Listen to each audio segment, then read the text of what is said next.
ಇವತ್ತು 6ನೆಯ ಸಂಚಿಕೆ ಅಲ್ವಾ ಪ್ರಭು? ಎಸ್ ಪ್ರಭು 6ನೇ 6ನೇ ಸಂಚಿಕೆ. ಸಂಚಿಕೆ. ಹರೇ ಕೃಷ್ಣ. ಕಳೆದ 5 ದಿನಗಳಿಂದ ನಾವು ಶ್ರೀಕೃಷ್ಣನ ಈ ಮಥುರಾ ಲೀಲೆಗಳನ್ನ ಶ್ರೀಮದ್ ಭಾಗವತದ 10ನೇ ಸ್ಕಂದ 41ನೇ ಅಧ್ಯಾಯದಿಂದ ಏನು 51ನೇ ಅಧ್ಯಾಯದವರೆಗಿದೆ, ಆ ಅಧ್ಯಾಯಗಳ ಆಧಾರದ ಮೇಲೆ ಈ ಚರ್ಚೆಯನ್ನ ಪ್ರಾರಂಭ ಮಾಡಿದ್ವಿ. ಇಲ್ಲಿವರೆಗೆ ಶ್ರೀಕೃಷ್ಣನ ಮಥುರಾ ಪ್ರವೇಶ, ಮಥುರಾ ವಿಜಯ, ಶ್ರೀಕೃಷ್ಣನ ಗುರುಕುಲವಾಸ, ಆನಂತರ ಹೇಗೆ ಯಮಲೋಕಕ್ಕೆ ಹೋಗಿ ಗುರುಪುತ್ರನನ್ನ ಆ, ಪುನರ್ಜೀವಿತಗೊಳಿಸಿ ಗುರುದಕ್ಷಿಣೆಯನ್ನು ನೀಡುವಂತಹ ಒಂದು ಅಸಾಧಾರಣವಾದಂತಹ ಲೀಲೆ, ಅದನ್ನು ಕೂಡ ನಾವು ನೋಡಿದ್ವಿ. ಈ ದಿನ ಶ್ರೀಕೃಷ್ಣನ ಆ, ಈ ಲೀಲೆಗಳ ಕ್ರಮವನ್ನ ಮುಂದುವರಿಸ್ತಾ ಭ್ರಮರ ಗೀತೆ ಅದನ್ನು ಇವತ್ತು ಪ್ರಾರಂಭ ಮಾಡೋಣ. ಬನ್ನಿ, ಮೊದಲು ಗುರು ಪರಂಪರೆಗೆ ಆ, ನಾವು ಪ್ರಾರ್ಥನೆಗಳನ್ನು ಸಲ್ಲಿಸಿ ಮುನ್ನಡೆಯೋಣ. ಓಂ ಅಜ್ಞಾನತಿಮಿರಾಂಧಸ್ಯ ಜ್ಞಾನಾಂಜನಶಲಾಖಯಾ ಚಕ್ಷುರುನ್ಮೀಲಿತಂ ಯೇನ ತಸ್ಮೈ ಶ್ರೀಗುರವೇ ನಮಃ. ನಮಃ ಓಂ ವಿಷ್ಣುಪಾದಾಯ ಕೃಷ್ಣಪ್ರೇಷ್ಠಾಯ ಭೂತಲೆ ಶ್ರೀಮತೆ ಭಕ್ತಿವೇದಾಂತಸ್ವಾಮಿನ್ನಿತಿ ನಾಮಿನೆ. ನಮಸ್ತೆ ಸಾರಸ್ವತೆ ದೇವೆ ಗೌರವಾಣಿ ಪ್ರಚಾರಿಣೆ ನಿರ್ವಿಶೇಷಶೂನ್ಯವಾದಿ ಪಾಶ್ಚಾತ್ಯದೇಶತಾರಿಣೆ. ಜಯ ಶ್ರೀಕೃಷ್ಣ ಚೈತನ್ಯ ಪ್ರಭು ನಿತ್ಯಾನಂದ ಶ್ರೀ ಅದ್ವೈತ ಗದಾಧರ ಶ್ರೀವಾಸಾದಿ ಗೌರಭಕ್ತವೃಂದ. ಹರೇ ಕೃಷ್ಣ ಕೃಷ್ಣ ಕೃಷ್ಣ ಹರೇ ಹರೇ, ಹರೇ ರಾಮ ರಾಮ ರಾಮ ಹರೇ ಹರೇ.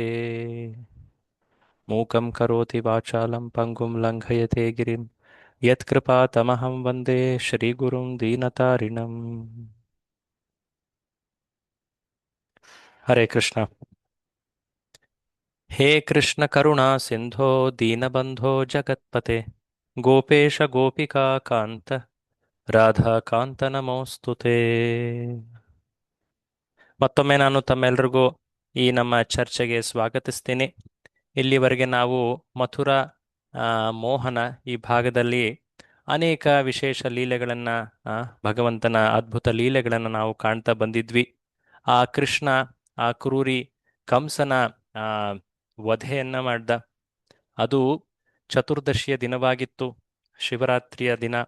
ಆ ದಿನ ಕಂಸನ ವಧೆಯಾದ ನಂತರ ಕೃಷ್ಣ ಉಗ್ರಸೇನನನ್ನ ಮಥುರೆಯ ರಾಜನನ್ನಾಗಿ ನೇಮಿಸ್ತಾನೆ.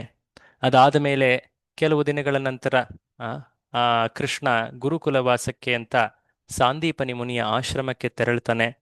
ಆವಂತಿ ಕ್ಷೇತ್ರದಲ್ಲಿರುವಂತಹ ಆ ಸಾಂದೀಪನಿಯ ಮುನಿಯ ಆಶ್ರಮದಲ್ಲಿ ಎಷ್ಟು ಬೇಗನೆ ಎಲ್ಲ ವೇದ ವಿಷಯಗಳನ್ನ, ಕಲೆಗಳನ್ನ, ಎಲ್ಲ ಆ, ಆ, ಆಶ್ರಮ ವರ್ಣಾಶ್ರಮದ ಅನುಕೂಲವಾದಂತಹ ಅನುರೂಪವಾದಂತಹ ವಿದ್ಯೆಗಳನ್ನ ಬೇಗನೆ ಕಲಿತಾನೆ. 64 ದಿನಗಳಲ್ಲಿ 64 ಕಲೆಗಳಲ್ಲಿ ಪಾರಂಗತನಾಗ್ತಾನೆ. ಚತುರ್ದಶ ವಿದ್ಯೆ ಇವೆಲ್ಲವನ್ನು ಕಲಿತು ತನ್ನ ಗುರುವಿಗೆ ಆ, ಕೃತಜ್ಞತೆಯ ದ್ಯೋತಕವಾಗಿ ಗುರುದಕ್ಷಿಣೆಯನ್ನು ಅರ್ಪಿಸುವ ಸಮಯ ಬಂದಾಗ ಆ ಗುರುದಕ್ಷಿಣೆಯನ್ನ ಅರ್ಪಿಸ್ಲಿಕ್ಕೆ ಅಂತ ಆತನ ಇಚ್ಛೆಯಂತೆ ಆ ಗುರುಪುತ್ರನನ್ನ, ಆ ಆ ಮೃತನಾದಂತಹ ಆ ಕಾಣೆಯಾಗಿದ್ದಂತಹ ಆ ಗುರುಪುತ್ರನನ್ನ ಯಮಲೋಕದಿಂದ ಕರೆತರ್ತಾನೆ ಕೃಷ್ಣ, ತನ್ನ ಗುರುವಿಗೆ ಆ ಸಂತುಷ್ಟಿಯನ್ನ ಪಡಿಸಲು. ಹೀಗೆ ಕೃಷ್ಣ ಸ್ವಯಂ ಸಂಪೂರ್ಣನಾಗಿದ್ದರೂ ಕೂಡ ಜಗತ್ತಿಗೆ ಒಂದು ಉದಾಹರಣೆಯನ್ನ, ಸಾಮಾನ್ಯ ಜನರು ಹೇಗೆ ಆಧ್ಯಾತ್ಮಿಕ ಜ್ಞಾನವನ್ನ, ವೈದಿಕ ಸಂಸ್ಕೃತಿಯನ್ನ ಪಾಲಿಸಬೇಕು ಅನ್ನೋದನ್ನ ತೋರಿಸ್ಕೊಡ್ತಾ, ಗುರುವಿನ ಆಶ್ರಯವ ಅದರಲ್ಲಿ ಮೊದಲನೆಯ ಮೆಟ್ಟಿಲು ಅನ್ನೋದನ್ನ ಇಲ್ಲಿ ತೋರಿಸಿದ್ದಾನೆ. ಅದಾದ ನಂತರ ಕೃಷ್ಣ ತನ್ನ ಆ ನಿತ್ಯ ಭಕ್ತರು, ವೃಂದಾವನದ ಭಕ್ತರನ್ನ ನೆನೆಸ್ಕೊಳ್ತಾ ಈ ಉದ್ಧವನ ಮೂಲಕ ಆ ಸಂದೇಶವನ್ನ ಕಳುಹಿಸಲಿಕ್ಕೆ ಅಂತ ಚಿಂತಿಸ್ತಾನೆ. ಉದ್ಧವ ಒಬ್ಬ ವಿಶೇಷ ಭಗವಂತನ ಭಕ್ತ. ಆ ಮಥುರೆ ದ್ವಾರಕೆಯ ಭಕ್ತರಲ್ಲಿ ಈತ ಕೃಷ್ಣನ ಅತ್ಯಂತ ನಿಕಟವಾದಂತಹ ಭಕ್ತ. ಆತನನ್ನ ಕರೆದು ಕೃಷ್ಣ, ನೀನು ಈ ನನ್ನ ಸಂದೇಶವನ್ನ ತೆಗೆದುಕೊಂಡು ಹೋಗಿ ನನ್ನ ಭಕ್ತರಾದಂತಹ ನನ್ನ ತಂದೆ ತಾಯಿ ಮತ್ತೆ ನನ್ನ ಆ ಎಲ್ಲ ಗೋಪಿಯ ಮಿತ್ರರೆಲ್ಲರನ್ನೂ ನೀನು ಸಾಂತ್ವನಗೊಳಿಸು ಅಂತ ಹೇಳಿ ಕೃಷ್ಣ ಆ ಸಂದೇಶದ ಜೊತೆ ಉದ್ಧವನಿಗೆ ಕಳಿಸಿರ್ತಾನೆ. ಉದ್ಧವ ಆ ಸಂಜೆಯ ಸಮಯ ಆತ ಅಲ್ಲಿ ತಲುಪುತ್ತಾನೆ. ಸುಮಾರು ಸಂಜೆಯ ಗೋಧೂಳಿ ಸಮಯವಾಗಿತ್ತು. ಅದಾದ ನಂತರ ಅಲ್ಲಿ ಆತ ಕಾಣುವಂತಹ ಬೃಂದಾವನದ ದೃಶ್ಯ, ಕೃಷ್ಣನಿದ್ದಾಗ ಹೇಗೆ ವೃಂದಾವನದ ಆ, ಸಂಪತ್ತು ಏನು ಸಮೃದ್ಧಿ ಇತ್ತು ಅದನ್ನು ಆತ ಕಾಣ್ತಾನೆ. ಅದಾದ ಮೇಲೆ ಆ ನಂದ ಭವನದ ಬಳಿ ಬಂದಾಗ ಅಲ್ಲಿ ಕೃಷ್ಣ ವಿರಹದಲ್ಲಿ ಆತನ ಭಕ್ತರ ದರ್ಶನವಾಗ್ತದೆ. ಆ ನಂದ ಮಹಾರಾಜನ ಜೊತೆ ಆ ಸಂವಾದ, ಅದನ್ನೆಲ್ಲ ನಾವು ನಿನ್ನೆಯ ಚರ್ಚೆಯಲ್ಲಿ ನೋಡಿದ್ವಿ. ಆ, ಅದರ ಕೊನೆಯಲ್ಲಿ ನಂದ ಮಹಾರಾಜ ಅನೇಕ ರೀತಿಯಲ್ಲಿ ಪದೇ ಪದೇ ಕೃಷ್ಣ ನಮ್ಮ ಬಗ್ಗೆ ಸ್ಮರಿಸುತ್ತಾನೆಯಾ, ಆ ನಾವು ಎಷ್ಟು ದುರದೃಷ್ಟವಂತರು, ಆ ಕೃಷ್ಣ ಅಂತಹ ಸುಂದರ ಅತಿ ಸದ್ಗುಣವುಳ್ಳಂತಹ ಆ, ಬಾಲಕ ಪುತ್ರ, ಆತ ನಮ್ಮನ್ನ ತೊರೆದು ಹೋಗಿದ್ದಾನೆ. ನಿಜವಾಗಿಯೂ ಹೇಳಬೇಕಂದ್ರೆ ಆ ಆ, ದಶರಥನೇ ನಿಜವಾದ ತಂದೆ. ರಾಮನ ಅಗಲುವಿಕೆಯನ್ನ ಆತ ತಾಳಲಾರದೆ ತಕ್ಷಣವೇ ಆತ ಪ್ರಾಣತ್ಯಾಗವನ್ನ ಮಾಡ್ದ. ನಾವು ಎಂಥ ದುರದೃಷ್ಟವಂತರು. ಆ ಕೃಷ್ಣನಂತಹ ಸತ್ಪುತ್ರನನ್ನ ನಾವು ಸರಿಯಾಗಿ ಆರೈಕೆ ಮಾಡಲಿಲ್ಲ, ಆತನ ಸೇವೆಯನ್ನ ಮಾಡಲಿಲ್ಲ. ನನಗೆ ಗೊತ್ತು ಉದ್ಧವ, ನೀನು ಇಷ್ಟೆಲ್ಲ ವಿಧಗಳಲ್ಲಿ ಆ ಶ್ರೀಕೃಷ್ಣನ ಕುರಿತಾಗಿ ಹೇಳ್ತಾ ಇದ್ದೀಯಾ, ಆತನ ಮಹತ್ತತೆಯ ಕುರಿತು. ಅದೆಲ್ಲವೂ ಬದಿಗಿರಲಿ. ಏನೇ ಆದರೂ ಕೃಷ್ಣ ಎಷ್ಟು ಆ ಒಂದು ಒಳ್ಳೆಯ ಮನಸ್ಸಿನವನು. ಆತ ತನ್ನ ತನ್ನ ಭಕ್ತರ, ತನ್ನ ಸ್ನೇಹಿತರ ಅವರ ವಿನಂತಿಯನ್ನು ಗೌರವಿಸ್ತಾನೆ. ಅವರು ಪದೇ ಪದೇ ಅಲ್ಲಿ ಮಥುರೆಯ ಭಕ್ತರು ಆತನನ್ನ ಅನೇಕ ರೀತಿಯ ಆಮಂತ್ರಣಗಳು, ಅನೇಕ ರೀತಿಯ ಸೇವೆಗಳಲ್ಲಿ ಆತನನ್ನ ಅಲ್ಲಿ ಬಂಧಿಸಿಟ್ಟಿದ್ದಾರೆ. ಅವರಿಗೆ ಬೇಡ ಅಂತ ಹೇಳಲಿಕ್ಕಾಗದೆ ಕೃಷ್ಣ ಒಂದು ರೀತಿಯಲ್ಲಿ ಸಿಲುಕಿಕೊಂಡಿದ್ದಾನೆ. ನಾವು ಇಲ್ಲಿ ಆತನಿಗೋಸ್ಕರ ಪ್ರಾರ್ಥಿಸ್ತಾ ಇದ್ದೀವಿ, ಹೇ ಉದ್ಧವ ಅಂತ ಹೇಳಿ ನಂದ ಮಹಾರಾಜ ಅಲ್ಲಿ ಅತಿ ದೈನ್ಯದಲ್ಲಿ ಕೊನೆಗೆ ಮರುಗ್ತಾನೆ. ಆಗ್ಲೇ ಬೆಳಗಿನ ಸಮಯ ಆಗ್ತಾ ಇರುತ್ತೆ. ರಾತ್ರಿ ಪೂರ್ತಿ ಈ ಸಂವಾದಗಳೆಲ್ಲ ಮುಗಿದಾದ ಮೇಲೆ ಅಲ್ಲಿ ಉದ್ಧವ ಬಂದಿದ್ದಂತಹ ರಥವನ್ನ ಬೆಳಗಿನ ಬೆಳಗಿನಲ್ಲಿ ಗೋಪಿಯರು ಕಾಣ್ತಾರೆ. ಸೂರ್ಯೋದಯದ ಸಮಯ ಅದು. ಆಗ ಅವರು ತಕ್ಷಣವೇ ಆ ರಥ, ಬಹುಶಃ ಇದು ಅಕ್ರೂರನ ರಥವೇ ಆಗಿರಬೇಕು, ಅಕ್ರೂರನು ಇದೇ ರಥದಲ್ಲಿ ಬಂದಿದ್ದ ಅಲ್ವಾ, ಅದೇ ರೀತಿಯ ರಥ ಇದು. ಆ ಕೃಷ್ಣನನ್ನ ಕಂಸನಿಗೋಸ್ಕರ ಮಥುರೆಗೆ ಕರೆದುಕೊಂಡು ಹೋದ. ಈಗ ಕಂಸನ ವಧೆಯಾಗಿದೆ, ಕಂಸನ ಅಂತ್ಯಕ್ರಿಯೆಗೆ ನಮ್ಮ ಮಾಂಸವನ್ನು ಅರ್ಪಿಸ್ಲಿಕ್ಕೆ ಅಂತ ಹೇಳಿ ಅಕ್ರೂರನೇ ಬಂದಿದ್ದಾನೆ ಅನ್ಸುತ್ತೆ ಅಂತ ಹೇಳಿ ಅವರು ಅಲ್ಲಿ ಕೃಷ್ಣನ ವಿರಹದಲ್ಲಿ ಒಂದು ರೀತಿಯ ಆ ಮಾತುಗಳನ್ನ ಹೇಳ್ತಾರೆ. ಸ್ವಲ್ಪ ಸಮಯದ ನಂತರ ಅಲ್ಲಿ ಅವರು ಉದ್ಧವನನ್ನ ಕಾಣ್ತಾರೆ. ಅಲ್ಲಿ ಈ ವಿಶೇಷ ಭ್ರಮರ ಗೀತೆ ಎನ್ನುವಂತಹ ಈ ಒಂದು ಅಧ್ಯಾಯದ ವರ್ಣನೆ ಪ್ರಾರಂಭ ಆಗುತ್ತೆ. 10ನೇ ಸ್ಕಂದ 47ನೇ ಅಧ್ಯಾಯ. ಹಿಂದೊಮ್ಮೆ ನಾವು ಚರ್ಚಿಸುವಾಗ ಭಾಗವತ ಅದು ಶ್ರೀಕೃಷ್ಣ ಸ್ವರೂಪ. ಹೇಗೆ ಒಬ್ಬ ವ್ಯಕ್ತಿಗೆ ವಿವಿಧ ಅಂಗಾಂಗಗಳಿರ್ತವೋ ಹಾಗೆ ಪ್ರತಿಯೊಂದು ಭಾಗವತದ ಸ್ಕಂದವು ಈ ಭಗವತ್ ಸ್ವರೂಪದ ವಿವಿಧ ಅಂಗಗಳು.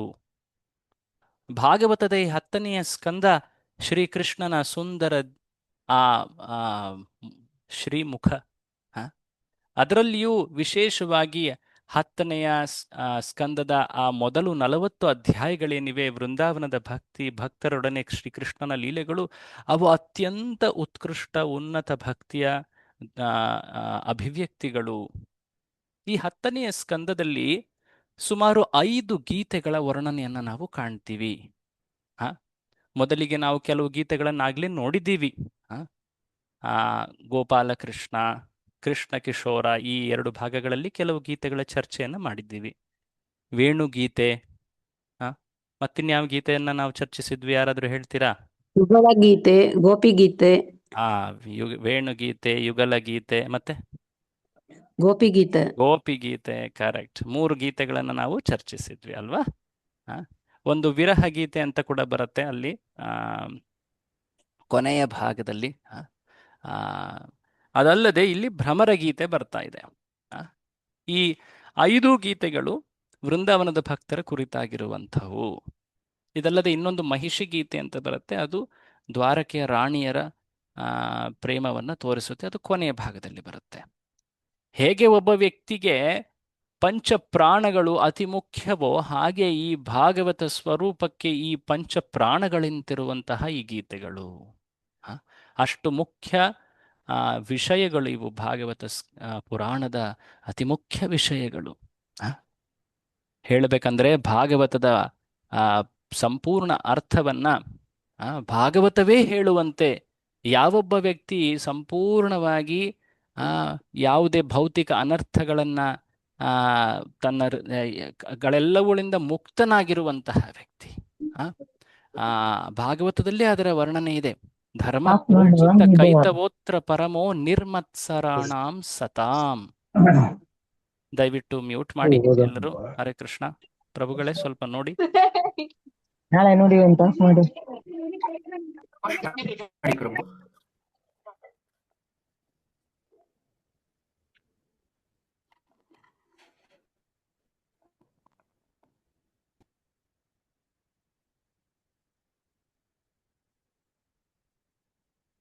ಓಕೆ,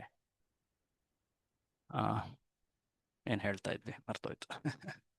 ಓಕೆ, ಸೊ ಈ ಭ್ರಮರ ಗೀತೆಯ ಚರ್ಚೆಯನ್ನ ನಾವು ಇಲ್ಲಿ ಭಾಗವತದಲ್ಲಿ ಕಾಣ್ತೀವಿ. ಸೊ ಭಾಗವತ ಇದು ಎಂಥ ಉತ್ಕೃಷ್ಟ ವಿಷಯ ಇದು. ಇದನ್ನ ಸಂಪೂರ್ಣವಾಗಿ ಮಾತ್ಸರ್ಯದಿಂದ ಪೂರ್ತಿಯಾಗಿ ಮುಕ್ತರಾದವರು ನಿರ್ಮತ್ಸರಾಣಾಂ ಸತಾಂ, ಅವರು ಇದನ್ನ ಸಂಪೂರ್ಣವಾಗಿ ತಿಳಿದು ಅರ್ಥೈಸಿಕೊಂಡು ಇದರ ಆಸ್ವಾದನೆಯನ್ನ ಮಾಡಬಹುದು ಅಂತ ಭಾಗವತವೇ ಹೇಳುತ್ತೆ. ಹಾಗಾಗಿ ಭಾಗವತದ ವಿಷಯಗಳನ್ನ ಸದಾ ನಾವು ಆಚಾರ್ಯರ ಆ ಪರಮ ಭಕ್ತರ ವಿವರಣೆಗಳನ್ನ ಅನುಸರಿಸಿಯೇ ತಿಳಿಯಬೇಕು. ಶ್ರೀಲ ಪ್ರಭುಪಾದರು ಅಂತಹ ಮಹಾನ್ ಭಕ್ತರು, ಆಚಾರ್ಯರು. ಅವರು ಶ್ರೀಮದ್ ಭಾಗವತದ ವಿಶೇಷವಾಗಿ 10ನೇ ಸ್ಕಂದದ ಕುರಿತಾಗಿ ಶ್ರೀಕೃಷ್ಣ ಪೂರ್ಣ ಪುರುಷೋತ್ತಮ ಅಂತ ಒಂದು ಪುಸ್ತಕವನ್ನ ವಿಶೇಷವಾಗಿ ಅವರು ಮುದ್ರಣ ಮಾಡಿದ್ರು. ಅದನ್ನ ತಾವು ಕೂಡ ಪಡೆಯಬಹುದು ಪ್ರತಿ ಇಸ್ಕಾನ್ ದೇವಸ್ಥಾನದಲ್ಲಿ. ಆ ಪುಸ್ತಕಗಳಲ್ಲಿ ಈ ಚರ್ಚೆಗಳು ಅಲ್ಲಿ ಪ್ರಭುಪಾದರು ವಿವರಿಸಿದ್ದಾರೆ. ಅದರ ಆಧಾರಿತವಾಗಿ ನಾವಿಲ್ಲಿ ಚರ್ಚೆಯನ್ನು ಮಾಡ್ತಾ ಇದ್ದೀವಿ. ಸೊ ಮತ್ತೊಮ್ಮೆ ನಾನು ಆ ಆಚಾರ್ಯರು, ಆ ಮಹಾನ್ ಭಕ್ತರ ಅವರ ಏನು ವಿವರಣೆಗಳಿವೆ ಅವುಗಳನ್ನು ಆಶ್ರಯಿಸಿ ಇಲ್ಲಿ ಪ್ರಾಮಾಣಿಕವಾಗಿ ಹೇಳಲಿಕ್ಕೆ ಪ್ರಯತ್ನ ಪಡ್ತಾ ಇದ್ದೀನಿ. ತಪ್ಪುಗಳಿದ್ರೆ ಕ್ಷಮಿಸಿ. ಸಂಪೂರ್ಣವಾದಂತಹ ಅರ್ಥಕ್ಕೆ ತಾವು ಪ್ರಭುಪಾದರ ಶ್ರೀಕೃಷ್ಣ ಪುಸ್ತಕವನ್ನು ಓದಬೇಕಾಗಿ ನಾನು ಇಲ್ಲೊಂದು ಸೂಚನೆಯನ್ನು ಕೂಡ ಹೇಳ್ತೀನಿ. ಸೊ ಈ ಭ್ರಮರ ಗೀತೆ ಇದು 47ನೇ ಅಧ್ಯಾಯದ ವಿಷಯ. ಹೇಳಬೇಕಂದ್ರೆ ಇಲ್ಲಿ ಒಬ್ಬ ಶ್ರೀಕೃಷ್ಣನ ಮಹಾನ್ ಭಕ್ತಿಯ ಅಭಿವ್ಯಕ್ತಿಯನ್ನು ನಾವು ಕಾಣಬಹುದು. ಹೆಸರಿನಲ್ಲಿ ಆಕೆಯನ್ನು ಅಲ್ಲಿ ಸ್ಪಷ್ಟವಾಗಿ ಗುರುತಿಸಿಲ್ಲ, ಆದರೆ ಪರೋಕ್ಷವಾಗಿ ಆಕೆಯ ಪರಿಚಯವನ್ನ ಹೇಳಲಾಗಿದೆ. ಆಕೆ ಶ್ರೀ ರಾಧೆ. ಆಕೆ ಭಗವಂತ ಶ್ರೀಕೃಷ್ಣನ ವಿರಹದಲ್ಲಿ ಒಂದು ಹತ್ತಿರದಲ್ಲಿದ್ದಂತಹ ದುಂಬಿ ಭ್ರಮರ ಅದರ ಜೊತೆ ಮಾತನಾಡ್ತಾಳೆ. ಆ ದುಂಬಿ ಶ್ರೀಕೃಷ್ಣನ ದೂತ. ಶ್ರೀಕೃಷ್ಣನ ಗುಣಗಳು ಆ ದುಂಬಿಯ ಗುಣಗಳಿಗೆ ಸಮಂಜಸವಾಗಿವೆ, ಸಮವಾಗಿವೆ. ಯಾವ ಗುಣಗಳದು? ಶ್ರೀಕೃಷ್ಣ ನಮ್ಮ ಈ ವೃಂದಾವನದ ಭಕ್ತರನ್ನ ತೊರೆದು ಹೋಗಿದ್ದಾನೆ. ದುಂಬಿಯು ಕೂಡ ಒಂದು ಹೂವಿನ ತೊರೆದು ಇನ್ನೊಂದು ಹೂವಿಗೆ ಹೋಗುತ್ತೆ. ಈ ಗುಣವನ್ನ ಮುಖ್ಯವಾಗಿ ಹಿಡಿದು ಈ ಭಕ್ತೆ ಶ್ರೀಕೃಷ್ಣನ ಗುಣಗಳನ್ನ ಒಂದು ರೀತಿ ಹೇಳಬೇಕಂದ್ರೆ ಆರೋಪದಂತೆ, ವ್ಯಂಗ್ಯದಂತೆ, ಕಟು ಶಬ್ದಗಳಲ್ಲಿ ವರ್ಣಿಸ್ತಾಳೆ. ಅದಕ್ಕೆ ಮಾನ ಅಂತ ಹೇಳ್ತಾರೆ. ನೋಡಿ, ಕೃಷ್ಣನ ಪ್ರೇಮದಲ್ಲಿ ಅನೇಕ ಸ್ತರಗಳುಂಟು. ನಾವೆಲ್ಲ ಭಗವದ್ಭಕ್ತಿಯ ಕ್ರಮವನ್ನ ಭಕ್ತಿರಸಾಮೃತ ಸಿಂಧು ಅನ್ನುವಂತಹ ಗ್ರಂಥದಲ್ಲಿ ಕಾಣ್ತೀವಿ. ಶ್ರೀಲ ರೂಪ ಗೋಸ್ವಾಮಿಯವರು ವರ್ಣಿಸ್ತಾರೆ. ಶ್ರದ್ಧಾ, ಸಾಧು ಸಂಘ, ಅದಾದ ಮೇಲೆ ಭಜನ ಕ್ರಿಯಾ, ಅನರ್ಥ ನಿವೃತ್ತಿ, ಅದಾದ ಮೇಲೆ ನಿಷ್ಠಾ, ರುಚಿ, ಆಸಕ್ತಿ, ಭಾವ, ನಂತರ ಪ್ರೇಮ. ಈ ರೀತಿ ಕ್ರಮಬದ್ಧವಾಗಿ ಪ್ರೇಮದ ಸ್ತರವನ್ನು ತಲುಪುವಂತಹ ಈ ವಿಜ್ಞಾನ, ಈ ಭಕ್ತಿ ಅನ್ನೋದು ಇದು ಒಂದು ವಿಜ್ಞಾನ. ಇದನ್ನು ಹೇಗೆ ಪಾಲಿಸಬೇಕು ಅಂತ ಭಕ್ತಿ ರಸಾಮೃತ ಸಿಂಧು ಗ್ರಂಥದಲ್ಲಿ ಆಚಾರ್ಯರು ಕ್ರಮಕ್ರಮವಾಗಿ ತಿಳಿಸಿದ್ದಾರೆ. ನಾವು ಇಲ್ಲಿ ಕಾಣ್ತಿರುವಂತಹ ಈ ಮಹಾನ್ ಭಕ್ತೆ ಅಥವಾ ಈ ಭಕ್ತರ ಸ್ಥಿತಿ ಯಾವ ಸ್ತರದ್ದು? ಅದು ಈ ಪ್ರೇಮ ಅನ್ನೋ ಸ್ತರಕ್ಕೂ ಮೀರಿದ್ದು. ಸಾಮಾನ್ಯವಾಗಿ ಜೀವಾತ್ಮರು ಪ್ರೇಮ ಸ್ತರವನ್ನು ತಲುಪಬಹುದು. ಆ ಪ್ರೇಮ ಸ್ತರದಲ್ಲಿ ಮುಖ್ಯವಾಗಿ 5 ರಸಗಳಿವೆ. ಅದನ್ನು ನಾವು ಹಿಂದೊಮ್ಮೆ ಚರ್ಚೆ ಮಾಡಿದ್ವಿ ಅಲ್ವಾ? ಶಾಂತ, ದಾಸ್ಯ, ಸಖ್ಯ, ವಾತ್ಸಲ್ಯ, ಮಾಧುರ್ಯ. ಈ ಪ್ರೇಮ ಸ್ತರದಲ್ಲಿ ಅದಕ್ಕೂ ಮಿಗಿಲಾಗಿ ಇನ್ನೂ ಕೆಲವು ಸ್ತರಗಳುಂಟು. ಅವು ಕೇವಲ ಬಹಳ ಸೀಮಿತ, ಅತಿ ವಿಶೇಷ ಶುದ್ಧ ಭಕ್ತರಿಗೆ ಮಾತ್ರ ಅದು ಆ ಸ್ತರಗಳು. ಸ್ನೇಹ, ಮಾನ, ಪ್ರಣಯ, ಭಾವ, ಮಹಾಭಾವ, ಈ ರೀತಿ ಒಟ್ಟು 7 ಸ್ತರಗಳಿವೆ. ಅವುಗಳ ವರ್ಣನೆಯನ್ನ ಗೋಸ್ವಾಮಿಗಳು ಹೇಳಿದ್ದಾರೆ. ಇಲ್ಲಿ ಶ್ರೀರಾಧೆ ಈಕೆ ಮಾನ ಸ್ತರದಲ್ಲಿ ಈ ಸ್ತುತಿಗಳನ್ನ ಮಾಡ್ತಾ ಇದ್ದಾರೆ. ಶ್ರೀರಾಧೆಯವರು ಅವರು ಶ್ರೀಕೃಷ್ಣನ ಪ್ರೇಮದಲ್ಲಿ ಅತಿ ಉನ್ನತ ಸ್ತರದವರು. ಇಲ್ಲಿ ಹೊರರೂಪದಲ್ಲಿ ಒಬ್ಬ ಪ್ರಿಯೆ ತನ್ನ ಪ್ರಿಯತಮನ ಕುರಿತಾಗಿ ಟೀಕೆ, ವ್ಯಂಗ್ಯ, ಆರೋಪಗಳನ್ನ ಮಾಡ್ತಾ ಇರುವಂತೆ ಕಂಡರೂ ಕೂಡ ಇವೆಲ್ಲವೂ ಕೂಡ ಶ್ರೀಕೃಷ್ಣನ ಸಂತುಷ್ಟಿ, ಆತನ ಪ್ರಸನ್ನತೆಯನ್ನ ಆಶಿಸಿ ಮಾಡಲಾಗ್ತಾ ಇದೆ. ನಾವು ದಯವಿಟ್ಟು ತಾವೆಲ್ಲರೂ ಕೂಡ ನಾವು ವೇಣುಗೀತೆ ಮತ್ತು ವಿಶೇಷವಾಗಿ ಆ ಗೋಪಿಯರ ಲೀಲೆಗಳನ್ನು ಚರ್ಚಿಸುವಾಗ ಅಲ್ಲಿ ಶ್ರೀ ವೃಂದಾವನದ ಗೋಪಿಯರ ಭಕ್ತಿ ಅದು ಹೇಗೆ ಭೌತಿಕ ಜಗತ್ತಿನ ಒಬ್ಬ ಪುರುಷ ಸ್ತ್ರೀಯ ನಡುವಿರುವಂತಹ ಕಾಮದಂತಲ್ಲ, ಅದು ಅಪ್ಪಟ ಚಿನ್ನದಂತೆ. ಅಲ್ಲಿ ಯಾವುದೇ ಸ್ವಾರ್ಥವಿಲ್ಲ. ಅದರ ಕುರಿತಾಗಿ ಅನೇಕ ವಿವರಣೆಗಳನ್ನು ನಾವು ಅಲ್ಲಿ ನೋಡಿದ್ವಿ. ಕೆಲವೊಂದು ವಿವರಣೆಗಳನ್ನು ಇಲ್ಲಿ ನಾವು ಮತ್ತೆ ಪುನರಾವೃತ್ತಿ ಥರ ಕಂಡರೂ ಕೂಡ ತಾವೆಲ್ಲರೂ ಕೂಡ ಆ ಭಾಗದಲ್ಲಿ ಇನ್ನಷ್ಟು ವಿವರಣೆಗಳನ್ನು ಪಡೆಯಿರಿ ಅಂತ ಹೇಳಿ ನಾವು ಸೂಚಿಸ್ತೀವಿ. ಇಲ್ಲಿ ಹೊರರೂಪದಲ್ಲಿ ಆರೋಪ ಅಥವಾ ಮಾನ ಅಥವಾ ಕೋಪವನ್ನು ತೋರಿಸ್ತಾ ಇದ್ದಾಳೆ ಈ ಭಕ್ತೆ. ಆದರೆ ಅದೆಲ್ಲವೂ ಕೂಡ ಶ್ರೀಕೃಷ್ಣನ ಸಂತುಷ್ಟಿಗೋಸ್ಕರ. ಇದನ್ನು ನಾವು ಇವತ್ತು ನೋಡೋಣ ಇನ್ನೊಂದು ಸ್ವಲ್ಪ. ಇಲ್ಲಿ ಶ್ರೀಲ ಪ್ರಭುಪಾದರು ಒಂದು ಎಚ್ಚರಿಕೆ ಮಾತನ್ನು ನೀಡ್ತಾರೆ. ಈ ಭಕ್ತರ ಭಕ್ತಿಯನ್ನು ನಾವು ತಿಳಿಯಲಿಕ್ಕೆ ಈ ಭಾಗ ಗ್ರಂಥಗಳನ್ನು ಓದುವಾಗ ಕೆಲವೊಮ್ಮೆ ನಮ್ಮ ಮನಸ್ಸಿನಲ್ಲಿ ಬರುತ್ತೆ, ನಾನು ಕೂಡ ಈ ಭಕ್ತರಂತೆ ಈ ಭಕ್ತಿಯ ಸ್ಥಿತಿಯನ್ನು ಪಡೆದರೆ ಎಷ್ಟು ಚೆನ್ನಾಗಿರುತ್ತೆ. ಈ ಪ್ರೀತಿಯನ್ನ, ಪ್ರೇಮವನ್ನ, ಕೃಷ್ಣನ ಕುರಿತಾದಂತಹ ಆ ಅಗಾಢ ನಿಸ್ವಾರ್ಥ ಪ್ರೇಮವನ್ನ ಅಂತ ಕೆಲವೊಮ್ಮೆ ಜನ ಈ ಪ್ರಾಪ್ತಿಯ ಬಯಕೆಯಿಂದ ಗೋಪಿಯರಂತೆ ನಕಲು ಮಾಡಲಿಕ್ಕೆ ಪ್ರಾರಂಭ ಮಾಡ್ತಾರೆ. ಆ ರೀತಿಯ ನಕಲು ಭಕ್ತಿಗೆ, ತೋರಿಕೆಯ ಭಕ್ತಿಗೆ, ಗೋಪಿಯರಂತೆ ವೇಷ ವಸ್ತ್ರ ಧರಿಸುವುದು, ಅವರಂತೆ ಹಾವಭಾವಗಳನ್ನು ಮಾಡೋದು, ಅವರಂತೆ ನಡೆ ನುಡಿಗಳನ್ನು ಮಾಡೋದು, ಇವೆಲ್ಲವೂ ಕೂಡ ಒಂದು ರೀತಿ ಅವರು ಮಾಡುವ ಆ ನಕಲು ಭಕ್ತಿ. ಇದನ್ನ ತಾತ್ವಿಕ ರೂಪದಲ್ಲಿ ಸಹಜೀಯ ಅಂತ ಹೇಳ್ತಾರೆ, ಪ್ರಾಕೃತ ಸಹಜೀಯರು ಅಂತ ಹೇಳ್ತಾರೆ. ಶ್ರೀಲ ಪ್ರಭುಪಾದರು ಇದ್ರ ಬಗ್ಗೆ ಎಚ್ಚರಿಕೆಯನ್ನ ಹೇಳ್ತಾರೆ. ನೋಡಿ, ಇಲ್ಲಿ ಯಾರಾದ್ರೂ ಒಬ್ರು ಭಕ್ತರು ಇದನ್ನ ಓದ್ತೀರಾ? ಪ್ರಭುಪಾದ್ರೆ ಮಾತಿಲ್ಲಿದೆ, ಕಾಣ್ತಾ ಇದೆ ಅಲ್ವಾ? ಶ್ರೀಲ ಪ್ರಭುಪಾದ್ರೆ ಎಚ್ಚರಿಕೆ ಈ ಕುರಿತಾಗಿ.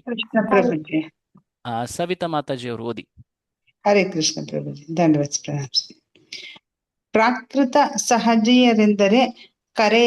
ಪ್ರಾಕೃತ ಸಹಜೀಯರೆಂದು ಕರೆಯಲ್ಪಡುವ ಕೆಲವು ಭಕ್ತರು ತಮ್ಮ ಭಾಗ್ಯವನ್ನು ತೋರಿಸಲು ಭಕ್ತಿಯ ಲಕ್ಷಣಗಳನ್ನು ಕೆಲವೊಮ್ಮೆ ಪ್ರದರ್ಶಿಸುತ್ತಾರೆ. ಆದರೆ ಅವರು ನಾಟಕ ಮಾಡುತ್ತಿದ್ದಾರೆ, ಏಕೆಂದರೆ ಆ ಭಕ್ತಿಯು ಲಕ್ಷಣಗಳು ಕೇವಲ ಬಾಹ್ಯ. ಪ್ರಾಕೃತ ಸಹಜೀಯರು ತಮ್ಮ ಕೃಷ್ಣ ಪ್ರೇಮದ ಪ್ರಗತಿಯನ್ನು ಜಾಹೀರಾತು ಮಾಡಲು ಈ ಲಕ್ಷಣಗಳನ್ನು ತೋರಿಸುತ್ತಾರೆ. ಆದರೆ ಶುದ್ಧ ಭಕ್ತರು ಅವರನ್ನು ಪ್ರಶಂಸಿಸುವುದಿಲ್ಲ, ಅವರೊಂದಿಗೆ ಸಹವಾಸ ಮಾಡುವುದನ್ನು ಇಷ್ಟಪಡುವುದಿಲ್ಲ. ಪ್ರಾಕೃತ ಸಹಜೀಯರನ್ನು ಶುದ್ಧ ಭಕ್ತರೊಂದಿಗೆ ಸಮಾನಗೊಳಿಸುವುದು ಸೂಕ್ತವಲ್ಲ.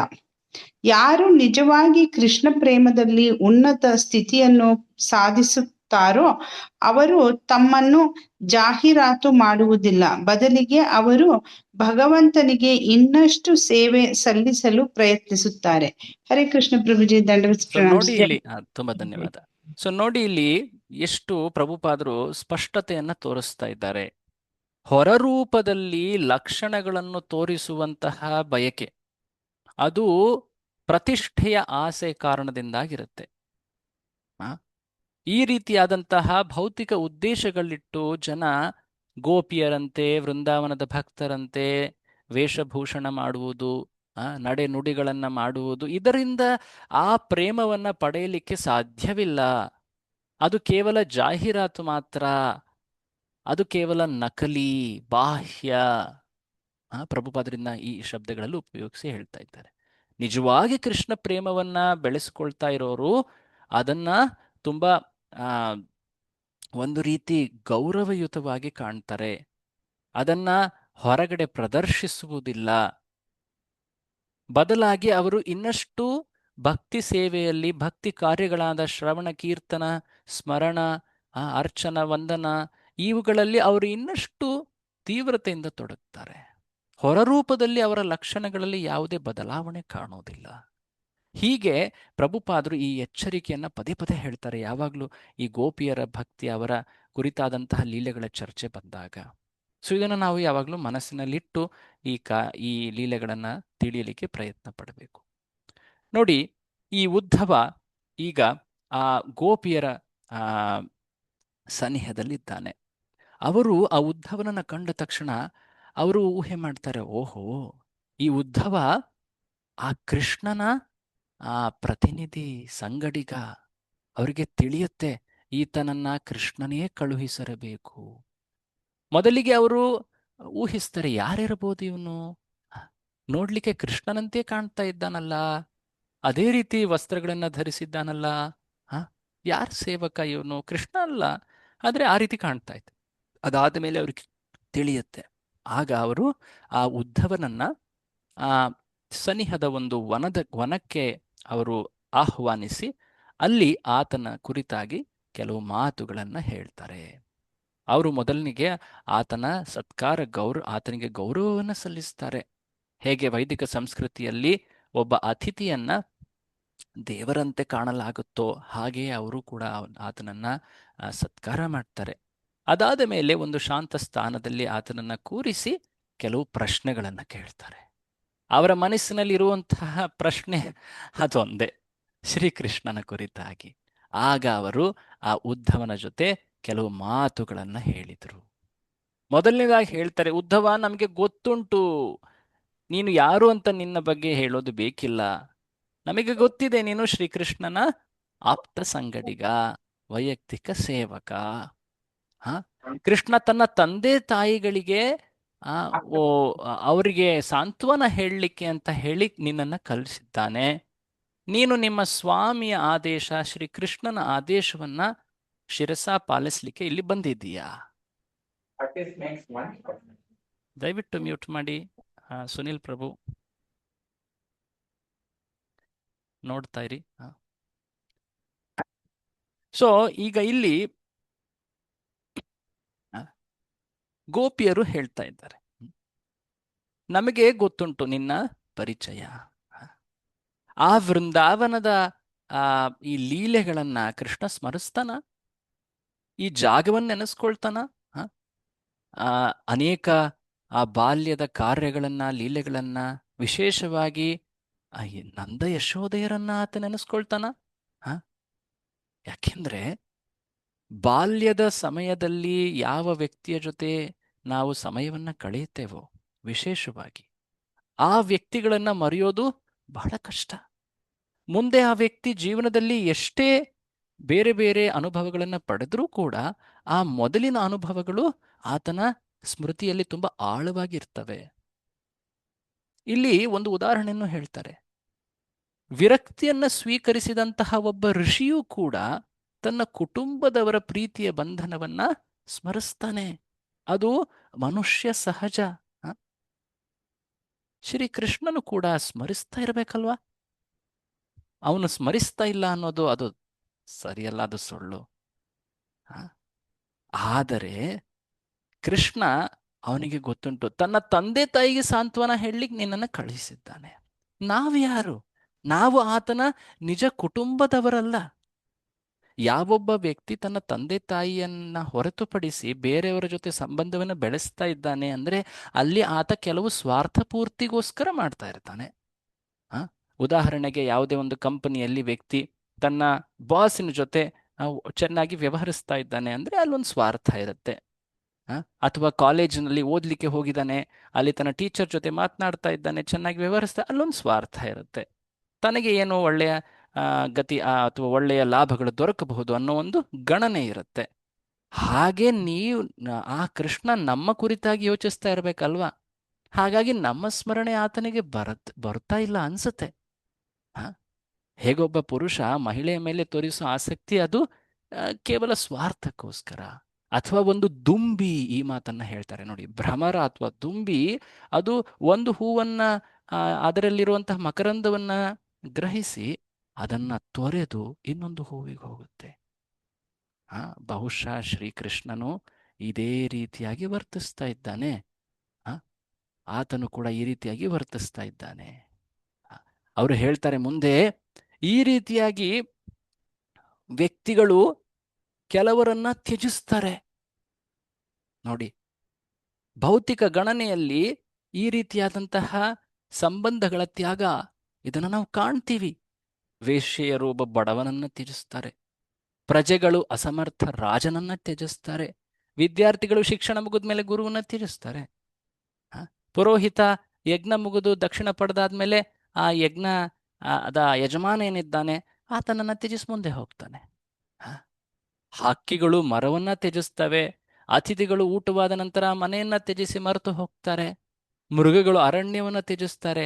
ಹಾಗೆ ಒಬ್ಬ ಪ್ರೇಮಿ ತನ್ನ ಪ್ರಿಯೆಯನ್ನ ಆಕೆಯ ಜೊತೆ ಸುಖ ಅನುಭವಿಸಿದ ನಂತರ ಆಕೆಯನ್ನು ತ್ಯಜಿಸ್ತಾನೆ.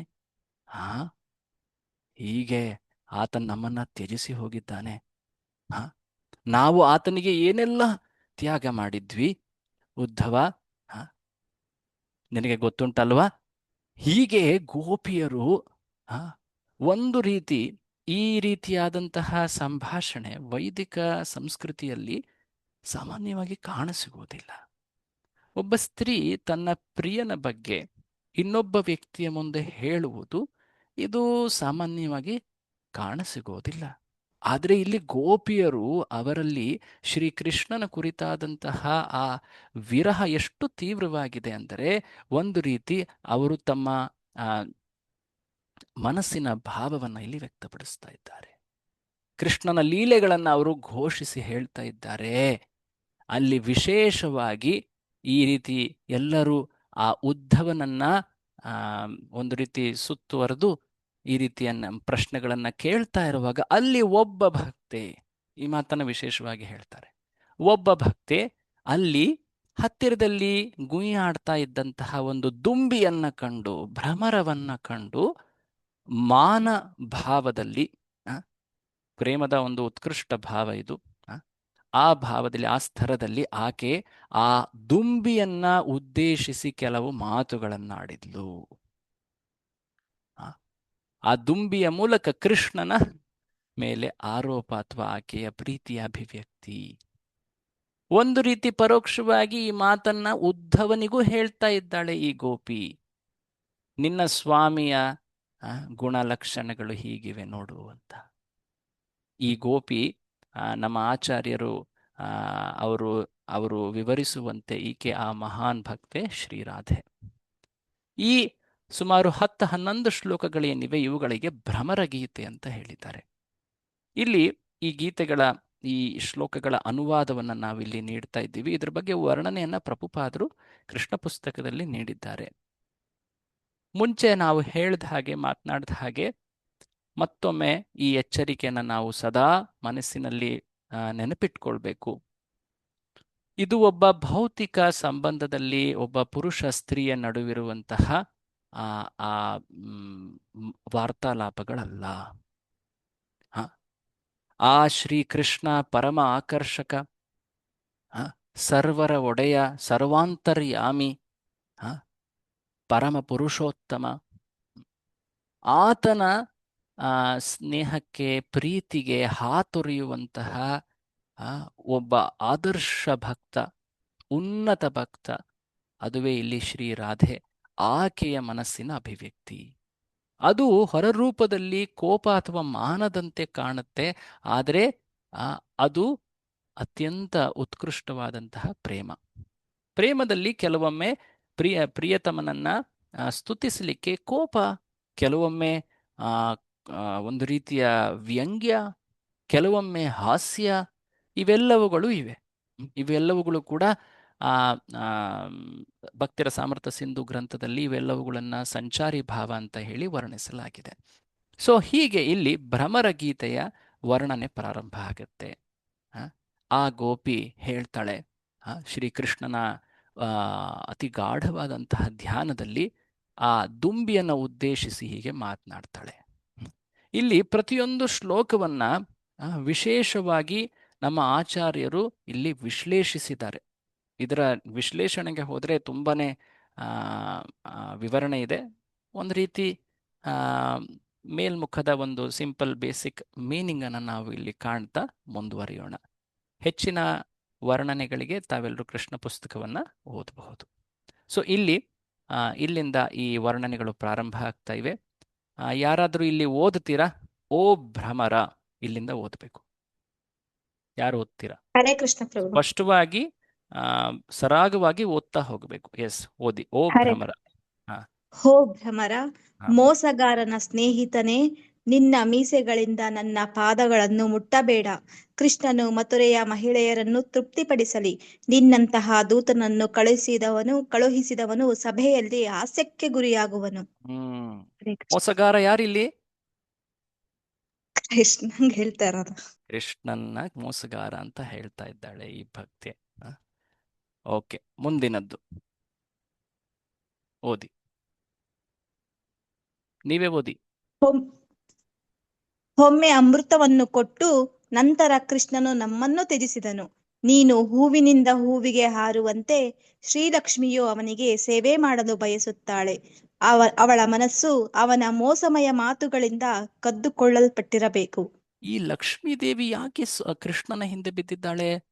ಅವಳಿಗೆ ಗೊತ್ತಿಲ್ವಾ ಈತ ಮೋಸಗಾರ ಅಂತ? ಸದಾ ಅವನನ್ನ ಬಯಸಿ ಅವಳು ತಪಸ್ಸನ್ನ ಮಾಡ್ತಾಳೆ. ಅವಳ ಮನಸ್ಸನ್ನು ಆತ ಕದ್ದು ಬಿಟ್ಟಿದ್ದಾನೆ ಕೃಷ್ಣ.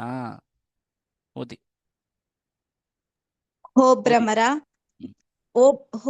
ಭ್ರಮರ, ನಮ್ಮಂತಹ ನಿರಾಶ್ರಿತರ ಮುಂದೆ ಕೃಷ್ಣನ ವಿಷಯಗಳನ್ನು ಇವು ಹಳೆಯ ವಿಷಯಗಳು. ಅವನ ಹೊಸ ಪ್ರೇಮಿಗಳ ಮುಂದೆ ಹಾಡು, ಅವರು ನಿನಗೆ ದಾನ ನೀಡುತ್ತಾರೆ. ನೋಡಿ ಯಾವ ರೀತಿ ವ್ಯಂಗ್ಯ ಹೇಳ್ತಾ ಇದ್ದಾಳೆ ಈ ಭಕ್ತೆ. ನಮ್ಮ ಮುಂದೆ ಹಾಡಿ ನಿನಗೇನು ಲಾಭ? ಓ ದುಂಬಿ. ನೋಡಿ, ಆ ದುಂಬಿ ಗೂಯಾಡ್ತಾ ಇರೋದು ಅದು ಆ ಕೃಷ್ಣನ ಸ್ತುತಿ ಮಾಡ್ತಾ ಇದ್ದಂತೆ ಆಕೆಗೆ ತೋರ್ತಾ ಇದೆ. ಆಕೆ ಹೇಳ್ತಾಳೆ, ಹೇ ಭ್ರಮರ, ಇಲ್ಲಿಂದ ಹೊರಟು ಹೋಗು. ನೀನು ಇಲ್ಲಿ ನಮ್ಮ ಮುಂದೆ ಕೃಷ್ಣನ ಸ್ತುತಿ ಮಾಡೋದ್ರಿಂದ ನಿನಗೇನು ಲಾಭ ಸಿಗುತ್ತೆ? ಹೋಗಿ ಅಲ್ಲಿ ಮಥುರೆಯಲ್ಲಿ ಹಾಡು, ಅವ್ರು ನಿನಗೆ ಒಳ್ಳೆಲ್ಲ ದಾನಗಳನ್ನ ನೀಡ್ತಾರೆ. ಮುಂದೆ ಓದಿ. ಓದಿ. ಬಂದಿಲ್ಲ ಪ್ರಭು. ಬಂದಿದೆ ನೋಡಿ. ಯಾವುದೇ ವಿಧದ ಮಹಿಳೆಯರು ಅವನಿಗೆ ದೊರೆಯುತ್ತಾರೆ. ಕೇವಲ ಅವನ ನಗುಗಳಿಂದ ಎಲ್ಲರೂ ಅವನಿಗೆ ಶರಣಾಗುತ್ತಾರೆ. ಶ್ರೀಲಕ್ಷ್ಮಿಯು ಅವನ ಧೂಳನ್ನು ಹುಡುಕುತ್ತಾಳೆ. ನಮ್ಮ ಬಗ್ಗೆ ಹೇಳುವುದೇ ಬೇಡ, ಆದರೆ ಕನಿಷ್ಠ ದೀನರು ಅವನ ನಾಮವನ್ನು ಜಪಿಸಬಹುದು. ನೋಡಿ, ಆತನಿಗೆ ಅನೇಕ ಮಹಿಳೆಯರ ಸಂಘ ದೊರಕತ್ತೆ. ಈಗ ಮಥುರೆ ನಗರಿಯಲ್ಲಿದ್ದಾನೆ ಆತ.